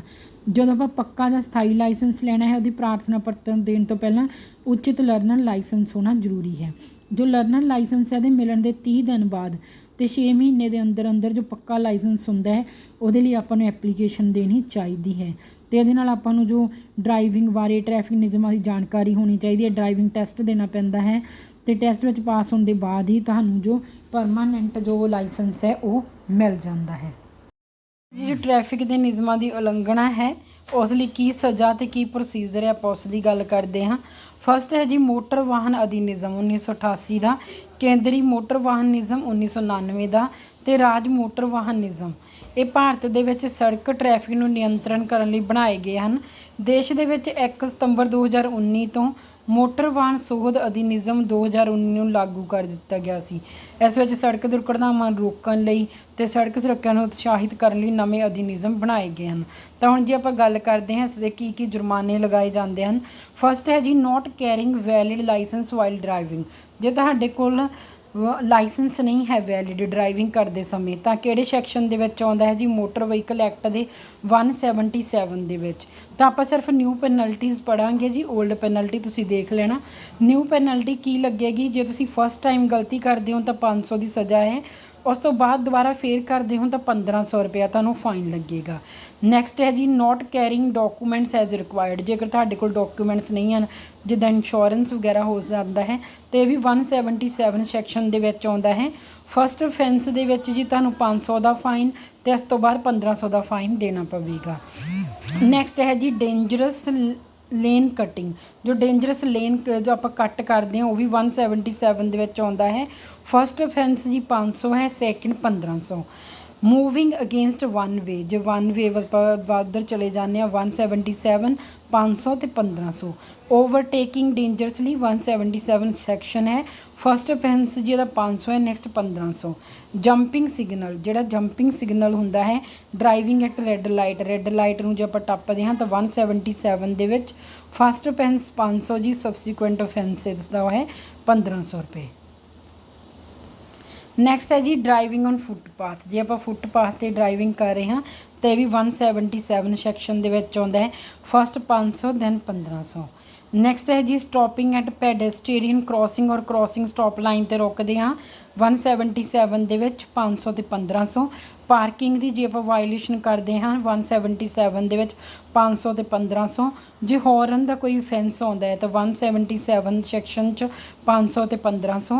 ਜੇ ਨੰਬਰ ਪਲੇਟ ਦੀ ਕੋਈ ਪ੍ਰੋਬਲਮ ਹੈ ਤਾਂ 177 ਸੈਕਸ਼ਨ ਦੇ ਵਿੱਚ ਪਹਿਲਾਂ 500 ਫਿਰ 1500 ਫਾਈਨ। ਇੱਦਾਂ ਹੀ ਜੇ ਆਪਾਂ ਇੰਪਰੋਪਰ ਯੂਜ਼ ਕਰਦੇ ਹਾਂ ਹੈਡਲਾਈਟ ਦਾ ਤਾਂ 177 ਸੈਕਸ਼ਨ 'ਚ 500 ਤੇ 1500। ਜੇ ਜੀ ਚਾਰਜਿੰਗ ਕਰਦੇ ਹਾਂ excess fare misbehaviour with passengers ਨਾਲ ਤਾਂ 177 ਦੇ ਵਿੱਚ 500 ਤੇ 1500। Breach of rules regarding carriage of hazard ਗਿਆ ਗੁਡਸ ਦੇ ਰਿਗਾਰਡਿੰਗ ਕੋਈ ਪ੍ਰੋਬਲਮ ਆ ਰਹੀ ਹੈ ਤਾਂ 177 ਦੇ ਵਿੱਚ 500 ਤੇ 1500 ਦਾ ਫਾਈਨ ਤੁਹਾਨੂੰ ਜੋ ਹੈ ਹੋ। ਨੈਕਸਟ ਹੈ ਜੀ ਜੇ ਮੋਬਾਈਲ ਫੋਨ ਯੂਜ਼ ਕਰ ਰਹੇ ਹਾਂ ਡਿਊਰਿੰਗ ਡਰਾਈਵਿੰਗ ਤਾਂ ਇਸ ਦੇ ਵਿੱਚ ਜੀ ਆਪਾਂ ਨੂੰ ਪਹਿਲਾਂ 500 ਫਿਰ 1500। ਡਰਾਈਵਿੰਗ ਵਿਦਾਊਟ ਹੈਲਮਟ ਨਹੀਂ ਪਾਇਆ ਤਾਂ 177 ਸੈਕਸ਼ਨ ਦੇ ਵਿੱਚ 500 ਫਿਰ 1500। ਟਰੈਵਲਿੰਗ ਕਰ ਰਹੇ ਹਾਂ ਵਿਦਾਊਟ ਪਾਸ ਔਰ ਟਿਕਟ ਰਿਫਿਊਜ਼ਲ ਬਾਈ ਕੰਡਕਟਰ ਨੈਕਸਟ ਜੀ ਇਹ ਆਉਂਦਾ ਹੈ 178 ਸੈਕਸ਼ਨ ਦੇ ਵਿੱਚ ਤੇ ਫਾਈਨ 500 ਤੋਂ ਜ਼ਿਆਦਾ ਪਵੇਗਾ। Breach of order refusal to give information 179 section ਦੇ ਵਿੱਚ 2000 ਤੋਂ ਜ਼ਿਆਦਾ ਤੁਹਾਨੂੰ ਇਸ ਦੇ ਲਈ ਫਾਈਨ ਪਵੇਗਾ ਤੇ 1 ਮੰਥ ਦੀ ਇਸ ਦੇ ਲਈ ਸਜ਼ਾ ਵੀ ਹੋ ਸਕਦੀ ਹੈ ਜਾਂ ਦੋਨੋਂ ਹੋ ਸਕਦੇ ਹਨ। Allowing the vehicle to be driven by a person who does not possesses a valid licence ਜਿਸ ਕੋਲ ਵੈਲਿਡ ਲਾਇਸੈਂਸ ਨਹੀਂ ਹੈ ਤਾਂ 180 ਸੈਕਸ਼ਨ ਦੇ ਵਿੱਚ ਆਉਂਦਾ ਹੈ। ਫਾਈਨ 5000 ਤੋਂ ਜ਼ਿਆਦਾ ਹੋ ਸਕਦਾ ਹੈ ਤੇ ਸਜ਼ਾ ਹੋ ਸਕਦੀ ਹੈ 3 ਮਹੀਨੇ ਦੀ ਜਾਂ ਦੋਨੇ ਹੀ ਹੋ ਸਕਦੇ ਹਨ। ਡਰਾਈਵਿੰਗ ਕਰ ਰਹੇ ਹਾਂ ਵਿਦਾਊਟ ਵੈਲਿਡ ਲਾਇਸੈਂਸ 181 ਦੇ ਵਿੱਚ 5000 ਤੱਕ ਦਾ ਫਾਈਨ ਇਸ ਤੋਂ ਜ਼ਿਆਦਾ ਵੀ ਤੇ ਇੰਪ੍ਰੀਜ਼ਨਮੈਂਟ 3 ਸਾਲ ਦੀ ਜਾਂ ਦੋਨੋਂ। ਇਸੇ ਤਰ੍ਹਾਂ ਹੀ ਤੁਹਾਡੇ ਓਫੈਂਸ ਰਿਲੇਟਡ ਡਰਾਈਵਿੰਗ ਲਾਇਸੈਂਸ ਦੇ ਹਨ ਜਾਂ ਡਰਾਈਵਿੰਗ ਦੀ ਡਿਸਕੁਆਲੀਫਿਕੇਸ਼ਨ ਦੇ ਰਿਗਾਰਡਿੰਗ 182 ਸੈਕਸ਼ਨ ਦੇ ਵਿੱਚ ਫਾਈਨ 10000 ਤੋਂ ਜ਼ਿਆਦਾ 3 ਮਹੀਨੇ ਦੀ ਸਜ਼ਾ ਜਾਂ ਦੋਨੋਂ ਹੀ ਚੀਜ਼ਾਂ ਹੋ ਸਕਦੀਆਂ ਹਨ। ਨੈਕਸਟ ਹੈ ਜੀ lack of proper maintenance and structure of vehicle ਦਾ ਪੂਰਾ ਧਿਆਨ ਵਗੈਰਾ ਸਟਰਕਚਰ ਦਾ ਨਹੀਂ ਰੱਖਿਆ ਗਿਆ ਹੈ ਤਾਂ 182A ਦੇ ਵਿੱਚ ਜੋ ਡੀਲਰ ਹੈ ਉਹਨੂੰ 1 ਲੱਖ ਰੇਟ 1 ਲੱਖ ਪਰ ਵਹੀਕਲ ਵਿਦ 1 ਈਅਰ ਇੰਪ੍ਰੀਜ਼ਨਮੈਂਟ 1 ਲੱਖ ਦਾ ਜੁਰਮਾਨਾ 1 ਸਾਲ ਦੀ ਇੰਪ੍ਰੀਜ਼ਨਮੈਂਟ ਹੋ ਸਕਦੀ ਹੈ ਡੀਲਰ ਨੂੰ ਤੋਂ ਜੋ ਮੈਨੂਫੈਕਚਰਰ ਹੈ ਉਸ ਨੂੰ 100 ਕਰੋੜ ਤੱਕ ਦਾ ਜੁਰਮਾਨਾ ਜੋ ਹੈ ਉਹ ਹੋ ਸਕਦਾ ਹੈ। ਡਰਾਈਵਿੰਗ ਵੈਨ ਮੈਂਟਲੀ ਔਰ ਫਿਜ਼ੀਕਲੀ ਅਨਫਿਟ ਆਪਾਂ ਡਰਾਈਵਿੰਗ ਕਰਨ ਦੇ ਯੋਗ ਨਹੀਂ ਸੀ ਕਰ ਰਹੇ ਹਾਂ ਤਾਂ 186 ਸੈਕਸ਼ਨ ਦੇ ਵਿੱਚ ਫਾਈਨ ਹੋਏਗਾ ਜੀ 1000 ਤੋਂ ਜ਼ਿਆਦਾ ਤੇ ਸੈਕਿੰਡ ਟਾਈਮ 2000। ਐਕਸੀਡੈਂਟ ਅਫੈਂਸਿਸ ਹੁੰਦੇ ਹਨ ਐਕਸੀਡੈਂਟਲ ਤਾਂ 5000 ਤੋਂ ਜ਼ਿਆਦਾ ਫਾਈਨ ਹੋਏਗਾ 6 ਮਹੀਨੇ ਤੱਕ ਦੀ ਸਜ਼ਾ ਜਾਂ ਦੋਨੋਂ ਹੋ ਸਕਦੀ ਹੈ। ਸੈਕਿੰਡ ਟਾਈਮ ਜੀ 10000 ਤੋਂ ਜ਼ਿਆਦਾ ਫਾਈਨ 1 ਸਾਲ ਦੀ ਸਜ਼ਾ ਜਾਂ ਦੋਨੋਂ। ਜੇ ਆਪਣੇ ਕੋਲ ਇਲੀਗਲ ਰੇਸਿੰਗ ਹੈ ਰੋਡ 'ਤੇ ਕਰ ਰਹੇ ਸੀ ਤਾਂ 189 ਸੈਕਸ਼ਨ ਦੇ ਵਿੱਚ ਕਿੰਨਾ ਫਾਈਨ ਹੋਏਗਾ 5000 ਤੋਂ ਜ਼ਿਆਦਾ ਤੇ ਇੰਪ੍ਰੀਜ਼ਨਮੈਂਟ ਹੋਏਗੀ ਕਿੰਨੀ ਇੰਪ੍ਰੀਜ਼ਨਮੈਂਟ ਹੋਏਗੀ ਤਾਂ ਇਸ ਵਿੱਚ ਜੀ 3 ਮਹੀਨੇ ਤੋਂ ਜ਼ਿਆਦਾ ਦੀ ਸਜ਼ਾ ਜਾਂ ਦੋਨੋਂ ਵੀ ਹੋ ਸਕਦੇ ਹਨ। ਸੈਕਿੰਡ ਟਾਈਮ 10000 ਤੋਂ ਜ਼ਿਆਦਾ ਦਾ ਫਾਈਨ ਤੇ 1 ਸਾਲ ਦੀ ਸਜ਼ਾ। ਆਪਾਂ ਇਸ ਵਿੱਚ ਮੇਨ ਸੈਕਸ਼ਨ ਯਾਦ ਰੱਖਣੇ ਹਨ। ਯੂਜ਼ਿੰਗ ਵਹੀਕਲ ਇਨ ਅਨਸੇਫ ਕੰਡੀਸ਼ਨਸ ਤਾਂ 190 ਸੈਕਸ਼ਨ ਦੇ ਵਿੱਚ ਫਸਟ ਟਾਈਮ 1500 ਤੇ 5000 ਤੱਕ ਦਾ ਫਾਈਨ ਹੋ ਸਕਦਾ ਹੈ। ਨੈਕਸਟ ਹੈ ਜੀ ਜੇ ਲਾਊਡ ਸਪੀਕਰ ਯੂਜ਼ ਕਰਦੇ ਹਾਂ ਲਿਮਿਟ ਤੋਂ ਜ਼ਿਆਦਾ ਤਾਂ 190(2) ਦੇ ਵਿੱਚ ਆਉਂਦਾ ਹੈ। ਫਸਟ ਅਫੈਂਸ ਦਾ ਫਾਈਨ ਹੁੰਦਾ 10000 ਤੋਂ ਜ਼ਿਆਦਾ 3 ਮਹੀਨੇ ਤੱਕ ਦੀ ਸਜ਼ਾ ਜਾਂ ਦੋਨੋਂ ਜਾਂ ਤੁਹਾਨੂੰ ਡਿਸਕੁਆਲੀਫਾਈ ਕੀਤਾ ਜਾ ਸਕਦਾ ਹੈ ਲਾਇਸੈਂਸ ਤੋਂ 3 ਮਹੀਨਿਆਂ ਲਈ। ਇਸ ਤੋਂ ਬਾਅਦ ਜੀ ਜੇ ਦੂਸਰੀ ਵਾਰ ਕਰਦੇ ਹਾਂ 10000 ਤੋਂ ਜ਼ਿਆਦਾ ਸਜ਼ਾ ਤੇ 6 ਮਹੀਨੇ 10000 ਤੋਂ ਜ਼ਿਆਦਾ ਫਾਈਨ 6 ਮਹੀਨੇ ਦੀ ਸਜ਼ਾ ਜਾਂ ਦੋਨੋਂ। ਨੈਕਸਟ ਹੈ ਜੀ ਜੇ ਕੈਰੀਜ ਕਰਦੇ ਹਾਂ ਗੁਡਸ ਵਿਚ ਆਰ ਡੇਂਜਰਸ ਜੋ ਡੇਂਜਰਸ ਹਨ ਹਿਊਮਨ ਲਾਈਫ ਲਈ ਥ੍ਰੈਟ ਹਨ ਤਾਂ 190 ਦੇ 3 ਸਬ ਸੈਕਸ਼ਨ ਦੇ ਵਿੱਚ ਪਹਿਲਾਂ ਜੀ ਫਾਈਨ ਹੋਏਗਾ 10000 ਤੋਂ ਜ਼ਿਆਦਾ ਸਜ਼ਾ ਹੋਏਗੀ 1 ਸਾਲ ਦੀ ਜਾਂ ਦੋਨੋਂ ਹੀ ਹੋ ਸਕਦਾ ਲਾਇਸੈਂਸ 3 ਮਹੀਨੇ ਲਈ। ਨੈਕਸਟ ਟਾਈਮ 'ਤੇ ਕਰਦੇ ਹਾਂ ਤਾਂ 20000 ਤੱਕ ਦਾ ਫਾਈਨ ਤੇ ਇੰਪ੍ਰੀਜ਼ਨਮੈਂਟ ਹੋ ਸਕਦੀ ਹੈ 3 ਸਾਲ ਤੋਂ ਜ਼ਿਆਦਾ। ਨੈਕਸਟ ਹੈ ਜੀ ਡਰਾਈਵਿੰਗ ਵਿਦਾਊਟ ਰਜਿਸਟ੍ਰੇਸ਼ਨ ਤੇ 192 ਸੈਕਸ਼ਨ ਦੇ ਵਿੱਚ ਆਉਂਦਾ ਹੈ। ਫਸਟ ਅਫੈਂਸ ਦੇ ਵਿੱਚ 5000 ਤੋਂ ਜ਼ਿਆਦਾ ਫਾਈਨ ਤੇ ਦੁਬਾਰਾ ਕਰਦੇ ਹਾਂ ਤਾਂ 10000 ਤੋਂ ਜ਼ਿਆਦਾ ਫਾਈਨ ਤੇ 1 ਸਾਲ ਦੀ ਸਜ਼ਾ ਜਾਂ ਦੋਨੋਂ। ਨੈਕਸਟ ਹੈ ਜੀ ਡਰਾਈਵਿੰਗ ਕਰਦੇ ਹਾਂ ਵਿਦਾਊਟ ਪਰਮਿਟ 192A ਦੇ ਵਿੱਚ ਆਉਂਦਾ ਹੈ ਫਾਈਨ 5000 ਤੇ ਸਬਸੀਕੁਐਂਟ ਅਫੈਂਸ ਕਰਦੇ ਹਾਂ ਤਾਂ 10000 ਤੱਕ ਦਾ ਫਾਈਨ ਤੇ ਸਜ਼ਾ 1 ਸਾਲ ਦੀ ਜਾਂ ਦੋਨੋਂ। ਨੈਕਸਟ ਹੈ ਜੀ failure to make application for registration by owner ਤੇ ਡੀਲਰ। ਤਾਂ 192 ਬੀ ਦੇ ਵਿੱਚ ਆਉਂਦਾ ਹੈ ਜੋ ਓਨਰ ਹੋਏਗਾ ਉਹਨੂੰ ਫਾਈਨ ਹੋਏਗਾ 5 ਟਾਈਮਸ ਦਾ ਐਨੂਅਲ ਰੋਡ ਟੈਕਸ ਤੇ 1/3 of life time tax of the motor vehicle, ਤੇ ਜੋ ਡੀਲਰ ਹੋਏਗਾ ਉਹਨੂੰ ਫਾਈਨ ਹੋਗਾ 15 ਟਾਈਮਸ ਦਾ ਐਨੂਅਲ ਰੋਡ ਟੈਕਸ। ਨੈਕਸਟ ਹੈ ਜੀ ਜੇ ਓਵਰਲੋਡਿੰਗ ਆ ਵਹੀਕਲ ਤਾਂ 194 ਸੈਕਸ਼ਨ ਦੇ ਵਿੱਚ ਆਏਗਾ, ਫਾਈਨ ਹੋਏਗਾ ਉਹਨੂੰ 20,000 ਐਂਡ ਰੇਟ 2,000 ਪਰ ton of extra load. Next ਹੈ ਜੀ ਜੋ ਕੈਰੀ ਜੇ ਐਕਸੈਸ ਪੈਸੇਂਜਰਸ ਜ਼ਿਆਦਾ ਨੇ 194 ਇਹਦੇ ਵਿੱਚ 200 ਰੁਪੀਜ਼ ਦਾ ਪਰ ਪਰਸਨ ਉਸ ਨੂੰ ਫਾਈਨ ਹੋਏਗਾ। ਨੈਕਸਟ ਹੈ ਜੀ ਜੋ ਫੇਲੀਅਰ ਹੁੰਦਾ ਹੈ to use seat belt by driver passengers ਅਤੇ ਚਿਲਡਰਨ ਬਲੋ 14 ਈਅਰਸ ਤਾਂ 194 ਬੀ ਦੇ ਵਿੱਚ ਆਵੇਗਾ 1000 ਰੁਪੀਜ਼ ਦਾ ਫਾਈਨ ਹੋਏਗਾ। ਨੈਕਸਟ ਹੈ ਜੀ ਜੋ ਵਾਇਲੇਸ਼ਨ ਹੁੰਦੀ ਹੈ ਸੇਫਟੀ ਮੈਜਰਸ ਦੀ ਮੋਟਰਸਾਈਕਲ ਡਰਾਈਵਰਸ ਦੇ ਲਈ ਤਾਂ 194 CD ਦੇ ਵਿੱਚ ਫਾਈਨ ਹੋਏਗਾ 1000 ਦਾ, ਡਿਸਕੁਆਲੀਫਾਈਡ ਹੋਣਗੇ ਲਾਇਸੈਂਸ ਲਈ 3 ਮਹੀਨੇ ਲਈ। ਜੇ ਫੇਲੀਅਰ ਹੁੰਦਾ ਹੈ to allow free passage to emergency vehicles ਤਾਂ 194 E ਦੇ ਵਿੱਚ ਇੰਪ੍ਰੀਜ਼ਨਮੈਂਟ ਹੋਵੇਗੀ 6 ਮਹੀਨੇ ਤੋਂ ਜ਼ਿਆਦਾ ਦੀ ਤੇ 10,000 ਤੱਕ ਦਾ ਫਾਈਨ ਜਾਂ ਦੋਨੋਂ ਹੀ ਹੋ ਸਕਦੇ ਹਨ। ਨੈਕਸਟ ਹੁੰਦਾ ਹੈ ਜੀ ਜੇ emergency failure to allow free passage to emergency vehicles ਤਾਂ 194 E ਦੇ ਵਿੱਚ 6 ਮਹੀਨੇ ਤੋਂ ਜ਼ਿਆਦਾ ਦੀ ਸਜ਼ਾ ਅਤੇ 10,000 ਦਾ ਫਾਈਨ। ਨੈਕਸਟ ਹੁੰਦਾ ਹੈ ਜੀ ਜੋ ਆਪਾਂ ਹੌਰਨ ਲਗਾਤਾਰ ਮਾਰ ਰਹੇ ਹਾਂ ਸਾਈਲੈਂਸ ਜ਼ੋਨਸ ਦੇ ਵਿੱਚ 194 F ਦੇ ਸੈਕਸ਼ਨ 'ਚ ਆਵੇਗਾ 1000 ਰੁਪਇਆ ਫਾਈਨ ਹੋਏਗਾ ਅਤੇ ਸਬਸੀਕੁਐਂਟ ਅਫੈਂਸ 2000 ਰੁਪਇਆ ਫਾਈਨ ਹੋਏਗਾ। ਨੈਕਸਟ ਹੈ ਜੀ ਡਰਾਈਵਿੰਗ ਵਿਦਾਊਟ ਇੰਸ਼ੋਰੈਂਸ 196 ਦੇ ਵਿੱਚ ਆਉਂਦਾ ਹੈ 2000 ਰੁਪਇਆ ਫਾਈਨ ਹੋਏਗਾ 3 ਮਹੀਨੇ ਤੱਕ ਦੀ ਸਜ਼ਾ, ਨੈਕਸਟ ਟਾਈਮ 4000 ਅਤੇ 3 ਮਹੀਨੇ ਦੀ ਸਜ਼ਾ। Driving of vehicle without legal authority 197 ਦੇ ਵਿੱਚ ਆਉਂਦਾ ਹੈ ਜੀ ਫਾਈਨ ਅਪ ਟੂ ਰੇਟ 5000 ਅਤੇ ਇੰਪ੍ਰੀਜ਼ਨਮੈਂਟ 3 ਮਹੀਨੇ ਦੀ। ਜੇ ਹੁੰਦਾ ਹੈ ਜੀ failure to comply with standard of road design construction ਆ ਤਾਂ 198 ਇਹਦੇ ਵਿੱਚ ਹੁੰਦਾ ਹੈ ਜੋ ਵੀ ਡਿਜ਼ਾਈਨ ਅਥੋਰਿਟੀ ਹੋਵੇਗੀ ਕੌਨਟਰੈਕਟਰ ਹੋਵੇਗਾ ਉਹਨਾਂ ਨੂੰ ਫਾਈਨ ਹੋਏਗਾ ਜੀ 1 ਲੱਖ ਦਾ। ਔਫੈਂਸ ਬਾਏ ਜੂਵੀਨਲਸ ਜੋ ਛੋਟੇ ਬੱਚੇ ਹੁੰਦੇ ਨੇ ਉਹਨਾਂ ਦੁਆਰਾ ਕੋਈ 18 ਸਾਲ ਤੋਂ ਘੱਟ ਕੋਈ ਐਕਸੀਡੈਂਟ ਵਗੈਰਾ ਹੋ ਜਾਂਦਾ ਤਾਂ 199 ਇਹਦੇ ਵਿੱਚ 25,000 ਰੁਪਏ ਦਾ ਫਾਈਨ, ਇੰਪ੍ਰੀਜ਼ਨਮੈਂਟ 3 ਸਾਲ ਤੋਂ ਵੱਧ ਦੀ ਗਾਰਡੀਅਨ ਨੂੰ ਜਾਂ ਓਨਰ ਨੂੰ। ਨੈਕਸਟ ਹੈ ਜੀ ਜੋ ਕੰਪੋਜੀਸ਼ਨ ਹੁੰਦੀ ਹੈ ਸਰਟਨ ਅਫੈਂਸਿਸ ਦੀ 200 ਦੇ ਸੈਕਸ਼ਨ ਦੇ ਵਿੱਚ ਹੈ ਜਿਸ ਦੇ ਵਿੱਚ ਕੰਪਾਊਂਡਿੰਗ ਸਰਟਨ ਅਫੈਂਸਿਸ ਦੀ ਗੱਲ ਕੀਤੀ ਹੈ। ਇਨੇਬਲਿੰਗ ਸਟੇਟ ਗਵਰਨਮੈਂਟ ਦੀ ਜੋ ਰਿਕੁਆਇਰ ਕਰਦੀ ਹੈ ਓਫੈਂਡਰ to undertake a period of community service for an offence to be compounded. Next ਹੈ ਜੀ ਜੇ ਡਿਸਟਰਬੈਂਸ ਹੁੰਦੀ ਹੈ ਫ੍ਰੀ ਫਲੋ ਆਫ ਟ੍ਰੈਫਿਕ ਦੇ ਵਿੱਚ ਤਾਂ 201 ਸੈਕਸ਼ਨ ਦੇ ਵਿੱਚ 500 ਪਰ ਆਰ ਜੋ ਹੈ ਘੰਟੇ ਦੇ ਹਿਸਾਬ ਨਾਲ ਫਾਈਨ ਹੋਵੇਗਾ। ਨੈਕਸਟ ਹੈ ਜੀ ਧਾਰਾ 202 ਧਾਰਾ 200 ਹੁੰਦੀ ਹੈ ਜਦ ਵਰਦੀਧਾਰੀ ਕੋਈ ਵੀ ਪੁਲਿਸ ਕਿਸੇ ਵੀ ਅਜਿਹੇ ਵਿਅਕਤੀ ਨੂੰ ਬਿਨਾਂ ਵਾਰੰਟ ਦੇ ਵੀ ਗ੍ਰਿਫਤਾਰ ਕਰ ਸਕਦਾ ਹੈ ਜੋ ਵਿਅਕਤੀ ਉਸ ਪੁਲਿਸ ਅਫਸਰ ਦੀ ਹਾਜ਼ਰੀ ਵਿੱਚ ਧਾਰਾ 184 ਖਤਰਨਾਕ ਤਰੀਕੇ ਨਾਲ ਵਾਹਨ ਚਲਾਉਣਾ ਜਾਂ ਧਾਰਾ 185 ਸ਼ਰਾਬ ਪੀ ਕੇ ਵਾਹਨ ਚਲਾਉਣਾ ਜਾਂ ਧਾਰਾ 197 ਇਜਾਜ਼ਤ ਤੋਂ ਬਿਨਾਂ ਵਾਹਨ ਲੈ ਜਾਣਾ ਦੇ ਅੰਤਰਗਤ ਕੋਈ ਵੀ ਜੋ ਜੁਰਮ ਹੈ ਕਰਦਾ ਹੈ। ਨੈਕਸਟ ਹੈ ਜੀ ਧਾਰਾ 203 ਇਸ ਦੇ ਵਿੱਚ ਜੇਕਰ ਕੋਈ ਵੀ ਅਜਿਹਾ ਵਿਅਕਤੀ ਜਿਹਦੀ ਸਾਹ ਜਾਂਚ ਲਈ ਸਾਹ ਦਾ ਨਮੂਨਾ ਕੋਈ ਵੀ ਪੁਲਿਸ ਅਫਸਰ ਲੈਣਾ ਚਾਹੁੰਦਾ ਹੋਵੇ ਅਤੇ ਉਹ ਵਿਅਕਤੀ ਅਜਿਹਾ ਕਰਨ ਤੋਂ ਨਾ ਕਰ ਦੇਵੇ ਜਾਂ ਸਫਲ ਹੋ ਜਾਵੇ ਤਾਂ ਉਸ ਪੁਲਿਸ ਅਫਸਰ ਕੋਲ ਉਚਿਤ ਕਾਰਨ ਮੌਜੂਦ ਹੁੰਦਾ ਹੈ ਕਿ ਇਹ ਸ਼ੱਕ ਕਰੇ ਕਿ ਵਿਅਕਤੀ ਦੇ ਖੂਨ ਵਿੱਚ ਅਲਕੋਹਲ ਵਗੈਰਾ ਹੈ। ਨੈਕਸਟ ਹੈ ਜੀ ਧਾਰਾ 206 ਪੁਲਿਸ ਅਫਸਰਾਂ ਨੂੰ ਦਸਤਾਵੇਜ਼ ਜ਼ਬਤ ਕਰਨ ਦਾ ਇਸ ਦੇ ਵਿੱਚ ਅਧਿਕਾਰ ਹੁੰਦਾ ਹੈ। ਉਹ ਡਰਾਈਵਿੰਗ ਲਾਇਸੈਂਸ ਨੂੰ ਜ਼ਬਤ ਕਰਕੇ ਲਾਇਸੈਂਸ ਜਾਰੀ ਕਰਨ ਵਾਲੇ ਅਧਿਕਾਰੀ ਕੋਲ ਭੇਜ ਸਕਦੇ ਨੇ। ਇਸ ਦੇ ਵਿੱਚ ਧਾਰਾ 183 84 85 99 90 94 C 94 D 94 E ਸਭ ਕਰਦੇ ਹੋਏ ਜੋ ਲਾਇਸੈਂਸ ਹੈ ਉਸ ਨੂੰ ਰੱਦ ਕੀਤਾ ਜਾ ਸਕਦਾ ਹੈ। ਨੈਕਸਟ ਹੈ ਜੀ ਜੋ ਮੋਟਰ ਵਾਹਨ ਸੋਧ ਅਧਿਨਿਯਮ 2019 ਹੈ ਇਹਦੀਆਂ ਕੀ ਧਾਰਾਵਾਂ ਹਨ ਉਸ ਦੀ ਗੱਲ ਕੀਤੀ ਹੈ।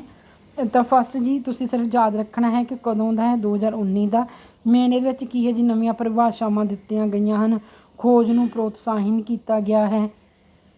ਇਸ ਤੋਂ ਬਿਨਾਂ ਜੀ ਧਾਰਾ 66 ਅਤੇ 66 ਵੀ ਕੇਂਦਰੀ ਸਰਕਾਰ ਨੂੰ ਇਸ ਦੇ ਅਧਿਕਾਰ ਪ੍ਰਦਾਨ ਕਰਦੀ ਹੈ ਵੀ ਉਹ ਰਾਜ ਸਰਕਾਰਾਂ ਦੀ ਸਲਾਹ ਨਾਲ ਇੱਕ ਰਾਸ਼ਟਰੀ ਯਾਤਾਯਾਤ ਨੀਤੀ ਜੋ ਹੈ ਉਹ ਲਾਗੂ ਕਰ ਸਕਦੇ ਹਨ। ਧਾਰਾਵਾਂ 135 ਦੀ ਗੱਲ ਕੀਤੀ ਗਈ ਹੈ, ਧਾਰਾ 210 ਦੀ, ਧਾਰਾ 215 ਦੀ। ਤੁਸੀਂ ਇੱਕ ਵਾਰੀ ਇੱਥੇ ਵੀਡੀਓ ਨੂੰ ਸਟਾਪ ਕਰਕੇ ਇਸ ਦੀ ਰੀਡਿੰਗ ਲੈ ਸਕਦੇ ਹੋ ਕਿ ਇਸ ਵਿੱਚ ਕੀ ਕੀ ਚੀਜ਼ਾਂ ਨੇ ਜੋ ਦੱਸੀਆਂ ਗਈਆਂ ਹਨ। ਧਾਰਾ 66 ਕੀ ਹੈ, 110A ਕੀ ਹੈ, 210 ਕੀ ਹੈ, 215 ਕੀ ਹੈ, ਇਹ ਸਾਰੀਆਂ ਤੁਸੀਂ ਇੱਥੋਂ ਇੱਕ ਵਾਰੀ ਰੀਡ ਆਊਟ ਜੋ ਹੈ ਉਹ ਕਰ। ਨੈਕਸਟ ਹੈ ਜੀ ਜੋ ਆਮ ਹੋਣ ਵਾਲੀਆਂ ਡਰਾਈਵਿੰਗ 'ਚ ਗਲਤੀਆਂ ਹੁੰਦੀਆਂ ਹਨ ਕਿਹੜੀਆਂ ਹਨ। ਫਸਟ ਹੈ ਜੀ ਸੀਟ ਬੈਲਟ ਦੀ ਵਰਤੋਂ ਨਾ ਕਰਨਾ, ਤੇਜ਼ ਗੱਡੀ ਚਲਾਉਣਾ, ਸ਼ਰਾਬ ਪੀ ਕੇ ਨਸ਼ੇ 'ਚ ਗੱਡੀ ਚਲਾਉਣਾ, ਲਾਲ ਬੱਤੀ ਨੂੰ ਕ੍ਰੋਸ ਕਰਨਾ, ਸਿਗਨਲ ਦੇਣ 'ਚ ਗਲਤੀ, ਦਿਨ ਸਮੇਂ ਬੱਤੀਆਂ ਦੀ ਰਾਤ ਵਿੱਚ ਵਰਤੋਂ ਕਰਨਾ, ਇਹ ਸਾਰੀਆਂ ਚੀਜ਼ਾਂ ਇਸ ਵਿੱਚ ਆਉਂਦੀਆਂ ਹਨ। ਨੈਕਸਟ ਹੈ ਜੀ ਜੋ ਫਸਟ ਏਡ ਹੁੰਦਾ ਹੈ, ਮੁੱਢਲੀ ਸਹਾਇਤਾ ਦਾ ਮਹੱਤਵ ਦੱਸਣਾ ਹੈ। ਆਪਾਂ ਨੂੰ ਪਤਾ ਹੈ ਜੀ ਜਦੋਂ ਦੁਰਘਟਨਾ ਹੁੰਦੀ ਹੈ ਤਾਂ ਉਸ ਟਾਈਮ ਇਹ ਦਿੱਤੀ ਜਾਂਦੀ ਹੈ ਤਾਂ ਕਿ ਜੋ ਬੰਦਾ ਹੈ ਉਸ ਨੂੰ ਬਚਾਇਆ ਜਾ ਸਕੇ। ਇਸ ਵਿੱਚ ਇੱਕ ABC ਦਾ ਕੁਐਸਚਨ ਆਉਂਦਾ ਹੈ ਕਿ ABC ਤੋਂ ਕੀ ਭਾਵ ਹੈ। A ਦਾ ਅਰਥ ਹੁੰਦਾ ਹੈ ਜੀ ਸਾਹ ਮਾਰਗ ਏਅਰਵੇ, B ਹੁੰਦਾ ਹੈ ਬਰੀਦਿੰਗ ਸਾਹ ਪ੍ਰਕਿਰਿਆ, C ਹੁੰਦਾ ਹੈ ਸਰਕੂਲੇਸ਼ਨ ਖੂਨ ਚੱਕਰ। ਤਾਂ ਤੁਰੰਤ ਲੋੜ ਹੁੰਦੀ ਹੈ ਜੀ, ਇਸ ਦੀ ਮਹੱਤਵਪੂਰਨ 4 ਮਿੰਟ ਹੁੰਦੇ ਹਨ। ਤਾਂ ਇਸ ਦੇ ਵਿੱਚ ਸੜਕ ਮੌਤ ਦਾ ਸਭ ਤੋਂ ਵਧੇਰੇ ਪ੍ਰਚਲਿਤ ਕਾਰਨ ਸਰੀਰ ਨੂੰ ਆਕਸੀਜਨ ਦੀ ਪੂਰਤੀ ਦਾ ਬੰਦ ਹੋ ਜਾਣਾ ਹੁੰਦਾ ਹੈ। ਇਹ ਕਿਉਂ ਹੁੰਦਾ ਹੈ? ਕਿਉਂਕਿ ਸਾਹ ਮਾਰਗ ਬੰਦ ਹੋ ਜਾਂਦਾ ਹੈ ਅਤੇ ਸਾਹ ਮਾਰਗ ਦੇ ਬੰਦ ਹੋ ਜਾਣ ਨਾਲ 4 ਮਿੰਟ ਵਿੱਚ ਹੀ ਵਿਅਕਤੀ ਦੀ ਮੌਤ ਹੋ ਜਾਂਦੀ ਹੈ। ਨੈਕਸਟ ਹੈ ਜੀ ਸੁਨਹਿਰੀ ਘੰਟਾ। ਦੁਰਘਟਨਾ ਦੇ ਬਾਅਦ ਵਾਲੇ 1 ਘੰਟੇ ਨੂੰ ਆਪਾਂ ਕੀ ਕਹਿੰਦੇ ਹਾਂ? ਸੁਨਹਿਰੀ ਘੰਟਾ ਕਹਿੰਦੇ ਹਾਂ। ਜੇਕਰ ਉਚਿਤ ਮੁੱਢਲੀ ਸਹਾਇਤਾ ਪ੍ਰਦਾਨ ਕੀਤੀ ਜਾਵੇ ਤਾਂ ਜੋ ਦੁਰਘਟਨਾ ਦੇ ਸ਼ਿਕਾਰ ਜਿਹੜੇ ਵਿਅਕਤੀ ਹੁੰਦੇ ਉਹਨਾਂ ਦਾ ਬਚਾਅ ਹੋ ਜਾਂਦਾ ਹੈ। ਨੈਕਸਟ ਹੈ ਜੀ ਸੱਟ ਲੱਗਣ ਦੇ ਬਾਅਦ ਦਿੱਤੀ ਜਾਣ ਵਾਲੀ ਸਹਾਇਤਾ, ਜਿਸ ਦੇ ਵਿੱਚ ਪ੍ਰਭਾਵਪੂਰਨ ਸੰਚਾਰ ਸੇਵਾ, ਕੁਸ਼ਲ ਹਸਤਾਂਤਰਨ ਆ ਜਾਂਦੇ ਹਨ। ਮੁੱਢਲੀ ਸਹਾਇਤਾ ਆਪਾਂ ਕਿਸ ਤਰ੍ਹਾਂ ਦੇ ਸਕਦੇ ਹਾਂ? ਜ਼ਖਮੀ ਦੀ ਚੋਟ ਦਾ ਮੁਲਾਂਕਣ ਕਰਨਾ ਚਾਹੀਦਾ ਹੈ, ਉਹਦੇ ਪਿੱਠ ਪੈਰ ਵਿੱਚ ਜਿੱਥੇ ਵੀ ਚੋਟ ਲੱਗੀ ਹੈ ਉਸ ਦਾ ਧਿਆਨ ਰੱਖਣਾ ਚਾਹੀਦਾ ਹੈ, ਖੂਨ ਦੇ ਵਗਣ ਨੂੰ ਰੋਕਣਾ ਚਾਹੀਦਾ ਹੈ, ਕੀਟਾਣੂ ਰਹਿਤ ਪੱਟੀਆਂ ਬੰਨ੍ਹਣੀਆਂ ਚਾਹੀਦੀਆਂ ਹਨ। ਫਸਟ ਏਡ ਜੋ ਕਿ ਮਾਈਨਰ ਚੋਟਾਂ ਹੁੰਦੀਆਂ, ਚਲਦੇ ਪਾਣੀ ਨੂੰ ਜ਼ਖਮ ਨਾਲ ਸਾਫ਼ ਕਰਨਾ ਚਾਹੀਦਾ ਹੈ, ਰੂੰ ਨਾਲ ਸਾਫ਼ ਕੱਪੜੇ ਨਾਲ ਟਿਸ਼ੂ ਦਾ ਪ੍ਰਯੋਗ ਕਰਨਾ ਚਾਹੀਦਾ ਹੈ। ਜੇ ਜੀ ਫ੍ਰੈਕਚਰ ਹੋ ਜਾਣ ਤਾਂ ਉਸ ਅੰਗ ਨੂੰ ਘੱਟ ਤੋਂ ਘੱਟ ਹਿਲਾਉਣਾ ਚਾਹੀਦਾ ਹੈ ਜਾਂ ਫਿਰ ਉਸੇ ਅਵਸਥਾ ਵਿੱਚ ਹੀ ਹਸਪਤਾਲ ਲੈ ਕੇ ਜਾਣਾ ਚਾਹੀਦਾ ਹੈ। ਨੈਕਸਟ ਹੈ ਜੀ ਜੇ ਕੋਈ ਅੰਗ ਕੱਟਿਆ ਜਾਵੇ ਤਾਂ ਇਹ ਹੈਗੇ ਉਸ ਨੂੰ ਫਿਰ ਤੋਂ ਸਰੀਰ ਨਾਲ ਜੋੜਿਆ ਜਾ ਸਕੇ। ਕੱਟੇ ਹਿੱਸੇ ਨੂੰ ਪੋਲੀਥੀਨ ਬੈਗ ਵਿੱਚ ਰੱਖ ਦਿਓ ਅਤੇ ਇੱਕ ਹੋਰ ਬੈਗ ਵਿੱਚ ਰੱਖ ਕੇ ਬਰਫ਼ ਨਾਲ ਠੰਡਾ ਰੱਖ ਦਿਓ। ਜੇਕਰ ਕੋਈ ਵੀ ਸਹਾਇਤਾ ਨਾ ਮਿਲੇ ਤਾਂ ਕੱਟੇ ਹੋਏ ਹਿੱਸੇ ਨੂੰ ਸਾਫ਼ ਕੱਪੜੇ ਵਿੱਚ ਲਪੇਟ ਕੇ ਹਸਪਤਾਲ ਲੈ ਜਾਓ। ਡੂੰਘੀ ਸੱਟ ਲੱਗਣ 'ਤੇ ਜੇ ਅੰਗ ਦੇ ਬੁਰੀ ਤਰ੍ਹਾਂ ਮਸਲ ਦਿੱਤੇ ਜਾਣ ਤਾਂ ਅੰਗ ਕੱਟੇ ਜਾਣ 'ਤੇ ਵੀ ਉਸ ਨੂੰ ਧੋਵੋ ਨਹੀਂ, ਜ਼ਿਆਦਾ ਖੂਨ ਬੰਨ੍ਹ ਸਕਦਾ ਹੈ, ਉਸੇ ਤਰ੍ਹਾਂ ਬੰਨ੍ਹ ਕੇ ਜਾ ਸਕਦਾ ਹੈ। ਜ਼ਖਮੀ ਨੂੰ ਸਟ੍ਰੈਚਰ 'ਤੇ ਪਾ ਸਕਦੇ ਹੋ। ਪਿੱਠ ਗਰਦਨ ਅਤੇ ਸਾਹ ਨਲੀ ਨੂੰ ਹੋਰ ਸੱਟ ਨਹੀਂ ਪਹੁੰਚਣੀ ਚਾਹੀਦੀ, ਇਹ ਚੀਜ਼ਾਂ ਦਾ ਧਿਆਨ ਰੱਖਣਾ ਹੈ। ਗਰਦਨ ਦੇ ਹੇਠਾਂ ਇੱਕ ਗੱਦੀ ਬਣਾ ਕੇ ਰੱਖਣੀ ਚਾਹੀਦੀ ਹੈ ਤਾਂ ਜੋ ਟੇਢੀ ਨਾ ਹੋ ਜਾਵੇ। ਹਸਪਤਾਲ ਲੈ ਕੇ ਜਾਂਦੇ ਸਮੇਂ ਉਸਦੀ ਸਾਹ ਕਿਰਿਆ ਅਤੇ ਨਬਜ਼ ਨੂੰ ਧਿਆਨ ਦੇ ਵਿੱਚ ਰੱਖਣਾ ਚਾਹੀਦਾ ਹੈ ਕਿ ਬੰਦ। ਇਸ ਤੋਂ ਬਾਅਦ ਹੈ ਜੀ ਜੋ ਸੜਕ ਸੁਰੱਖਿਆ ਵਿੱਚ ਜੋ ਨਾਗਰਿਕ ਨੇ ਉਹਨਾਂ ਦਾ ਕੀ ਰੋਲ ਹੈ। ਇਸ ਦਾ ਹੁੰਦਾ ਹੈ ਜੀ ਆਪਾਂ ਨੂੰ ਵਧੀਆ ਮਾਡਲ ਰੋਡ ਯੂਜ਼ਰ ਜੋ ਹੈ ਉਹ ਨਾਲ ਧਿਆਨ ਰੱਖਣਾ ਚਾਹੀਦਾ, ਸੜਕ ਕਿਸ ਤਰ੍ਹਾਂ ਯੂਜ਼ ਕਰਨੀ ਹੈ, ਐਜੂਕੇਟ ਕਰਨਾ ਚਾਹੀਦਾ ਹੈ, ਐਕਟਿਵ ਸਿਟੀਜ਼ਨ ਬਣਨਾ ਚਾਹੀਦਾ ਹੈ। ਸਰਕਾਰ ਤੋਂ ਜ਼ਿਆਦਾ ਉਮੀਦ ਨਹੀਂ ਰੱਖਣੀ ਚਾਹੀਦੀ, ਆਪਣੇ ਆਪ ਜਿੰਨੀ ਸਾਵਧਾਨੀ ਵਰਤ ਸਕਦੇ ਹਾਂ ਉਹ ਵਰਤ। ਇਸ ਤੋਂ ਬਿਨਾਂ ਜੀ ਦੁਰਘਟਨਾਗ੍ਰਸਤ ਲੋਕਾਂ ਦੀ ਸਹਾਇਤਾ ਕਰਨੀ ਚਾਹੀਦੀ ਹੈ ਅਤੇ ਮਾਰਸ਼ਲ ਬਣਨ ਲਈ, ਵਲੰਟੀਅਰ ਬਣਨ ਲਈ ਅੱਗੇ ਆਉਣਾ ਚਾਹੀਦਾ ਹੈ। ਜੋ ਟ੍ਰੈਫਿਕ ਪੁਲਿਸ ਅਤੇ ਜਨਤਾ ਦੇ ਸੰਬੰਧ ਹਨ ਉਹ ਵਧੀਆ ਹੋਣੇ ਚਾਹੀਦੇ ਹਨ। ਅਤੇ ਇਸ ਦੇ ਨਾਲ ਹੀ ਜੋ ਆਪਣਾ ਰੋਡ ਸੇਫਟੀ ਵਾਲਾ ਟੌਪਿਕ ਹੈ, ਇਸ ਦੇ ਵਿੱਚ ਆਪਾਂ ਦੇਖਿਆ ਸੀ ਕਿ ਇਸ ਨੂੰ 3 ਜਾਂ 4 ਪਾਰਟਸ ਦੇ ਵਿੱਚ ਡਿਵਾਈਡ ਕੀਤਾ ਗਿਆ ਹੈ ਅਤੇ ਇੱਕ ਪਾਰਟ ਇਸ ਦੇ ਵਿੱਚ ਰੋਡ ਸੇਫਟੀ ਦਾ ਆਉਂਦਾ ਹੈ। ਰੋਡ ਸੇਫਟੀ ਵਾਲਾ ਆਪਣਾ ਸਾਰਾ ਟੌਪਿਕ ਇੱਥੇ ਖ਼ਤਮ ਹੋ ਗਿਆ ਹੈ। ਤੁਸੀਂ ਇਸ ਵੀਡੀਓ ਨੂੰ 1 ਜਾਂ 2 ਵਾਰੀ ਰਿਵਾਈਜ਼ ਕਰ ਲੈਣਾ ਹੈ। ਕੱਲ੍ਹ ਨੂੰ ਆਪਾਂ ਇਸ ਦੇ ਜਿੰਨੇ ਵੀ ਇੰਪੋਰਟੈਂਟ MCQs ਹਨ ਉਹ ਨੈਕਸਟ ਵੀਡੀਓ ਦੇ ਵਿੱਚ ਕੰਪਲੀਟ ਕਰਾਂਗੇ। ਸੋ ਇਸ ਵੀਡੀਓ ਨੂੰ ਜ਼ਿਆਦਾ ਤੋਂ ਜ਼ਿਆਦਾ ਸ਼ੇਅਰ ਕਰ ਦੇਣਾ ਜੀ, ਲਾਈਕ ਅਤੇ ਕੌਮੈਂਟਸ ਜ਼ਰੂਰ ਕਰਨਾ, ਚੈਨਲ ਨੂੰ ਸਬਸਕ੍ਰਾਈਬ ਵੀ ਕਰ ਦੇਣਾ। Thank you for watching my video. ਇਸ ਵੀਡੀਓ ਦਾ ਜੋ PDF ਹੈ ਉਹ ਮੈਂ ਆਪਣੇ ਡਿਸਕ੍ਰਿਪਸ਼ਨ ਬਾਕਸ ਦੇ ਵਿੱਚ ਜੋ ਮੇਰਾ ਟੈਲੀਗ੍ਰਾਮ ਗਰੁੱਪ ਹੈ ਉਸ ਦਾ ਲਿੰਕ ਦੇ ਦੂੰਗੀ, ਉਸ ਨੂੰ ਤੁਸੀਂ ਜੁਆਇਨ ਕਰ ਲੈਣਾ ਅਤੇ ਉੱਥੇ ਇਸ ਦਾ ਤੁਹਾਨੂੰ PDF ਵੀ ਮਿਲ ਜਾਵੇਗਾ ਅਤੇ 2-3 ਵਾਰੀ ਰਿਵੀਜ਼ਨ ਤੋਂ ਬਾਅਦ ਤੁਹਾਨੂੰ ਜੋ ਕੁਐਸਚਨਸ ਨੇ ਉਹਨਾਂ ਨੂੰ ਵੀ ਅਟੈਂਪਟ ਕਰਨਾ ਈਜ਼ੀ ਹੋ ਜਾਏਗਾ। Thank you ones again.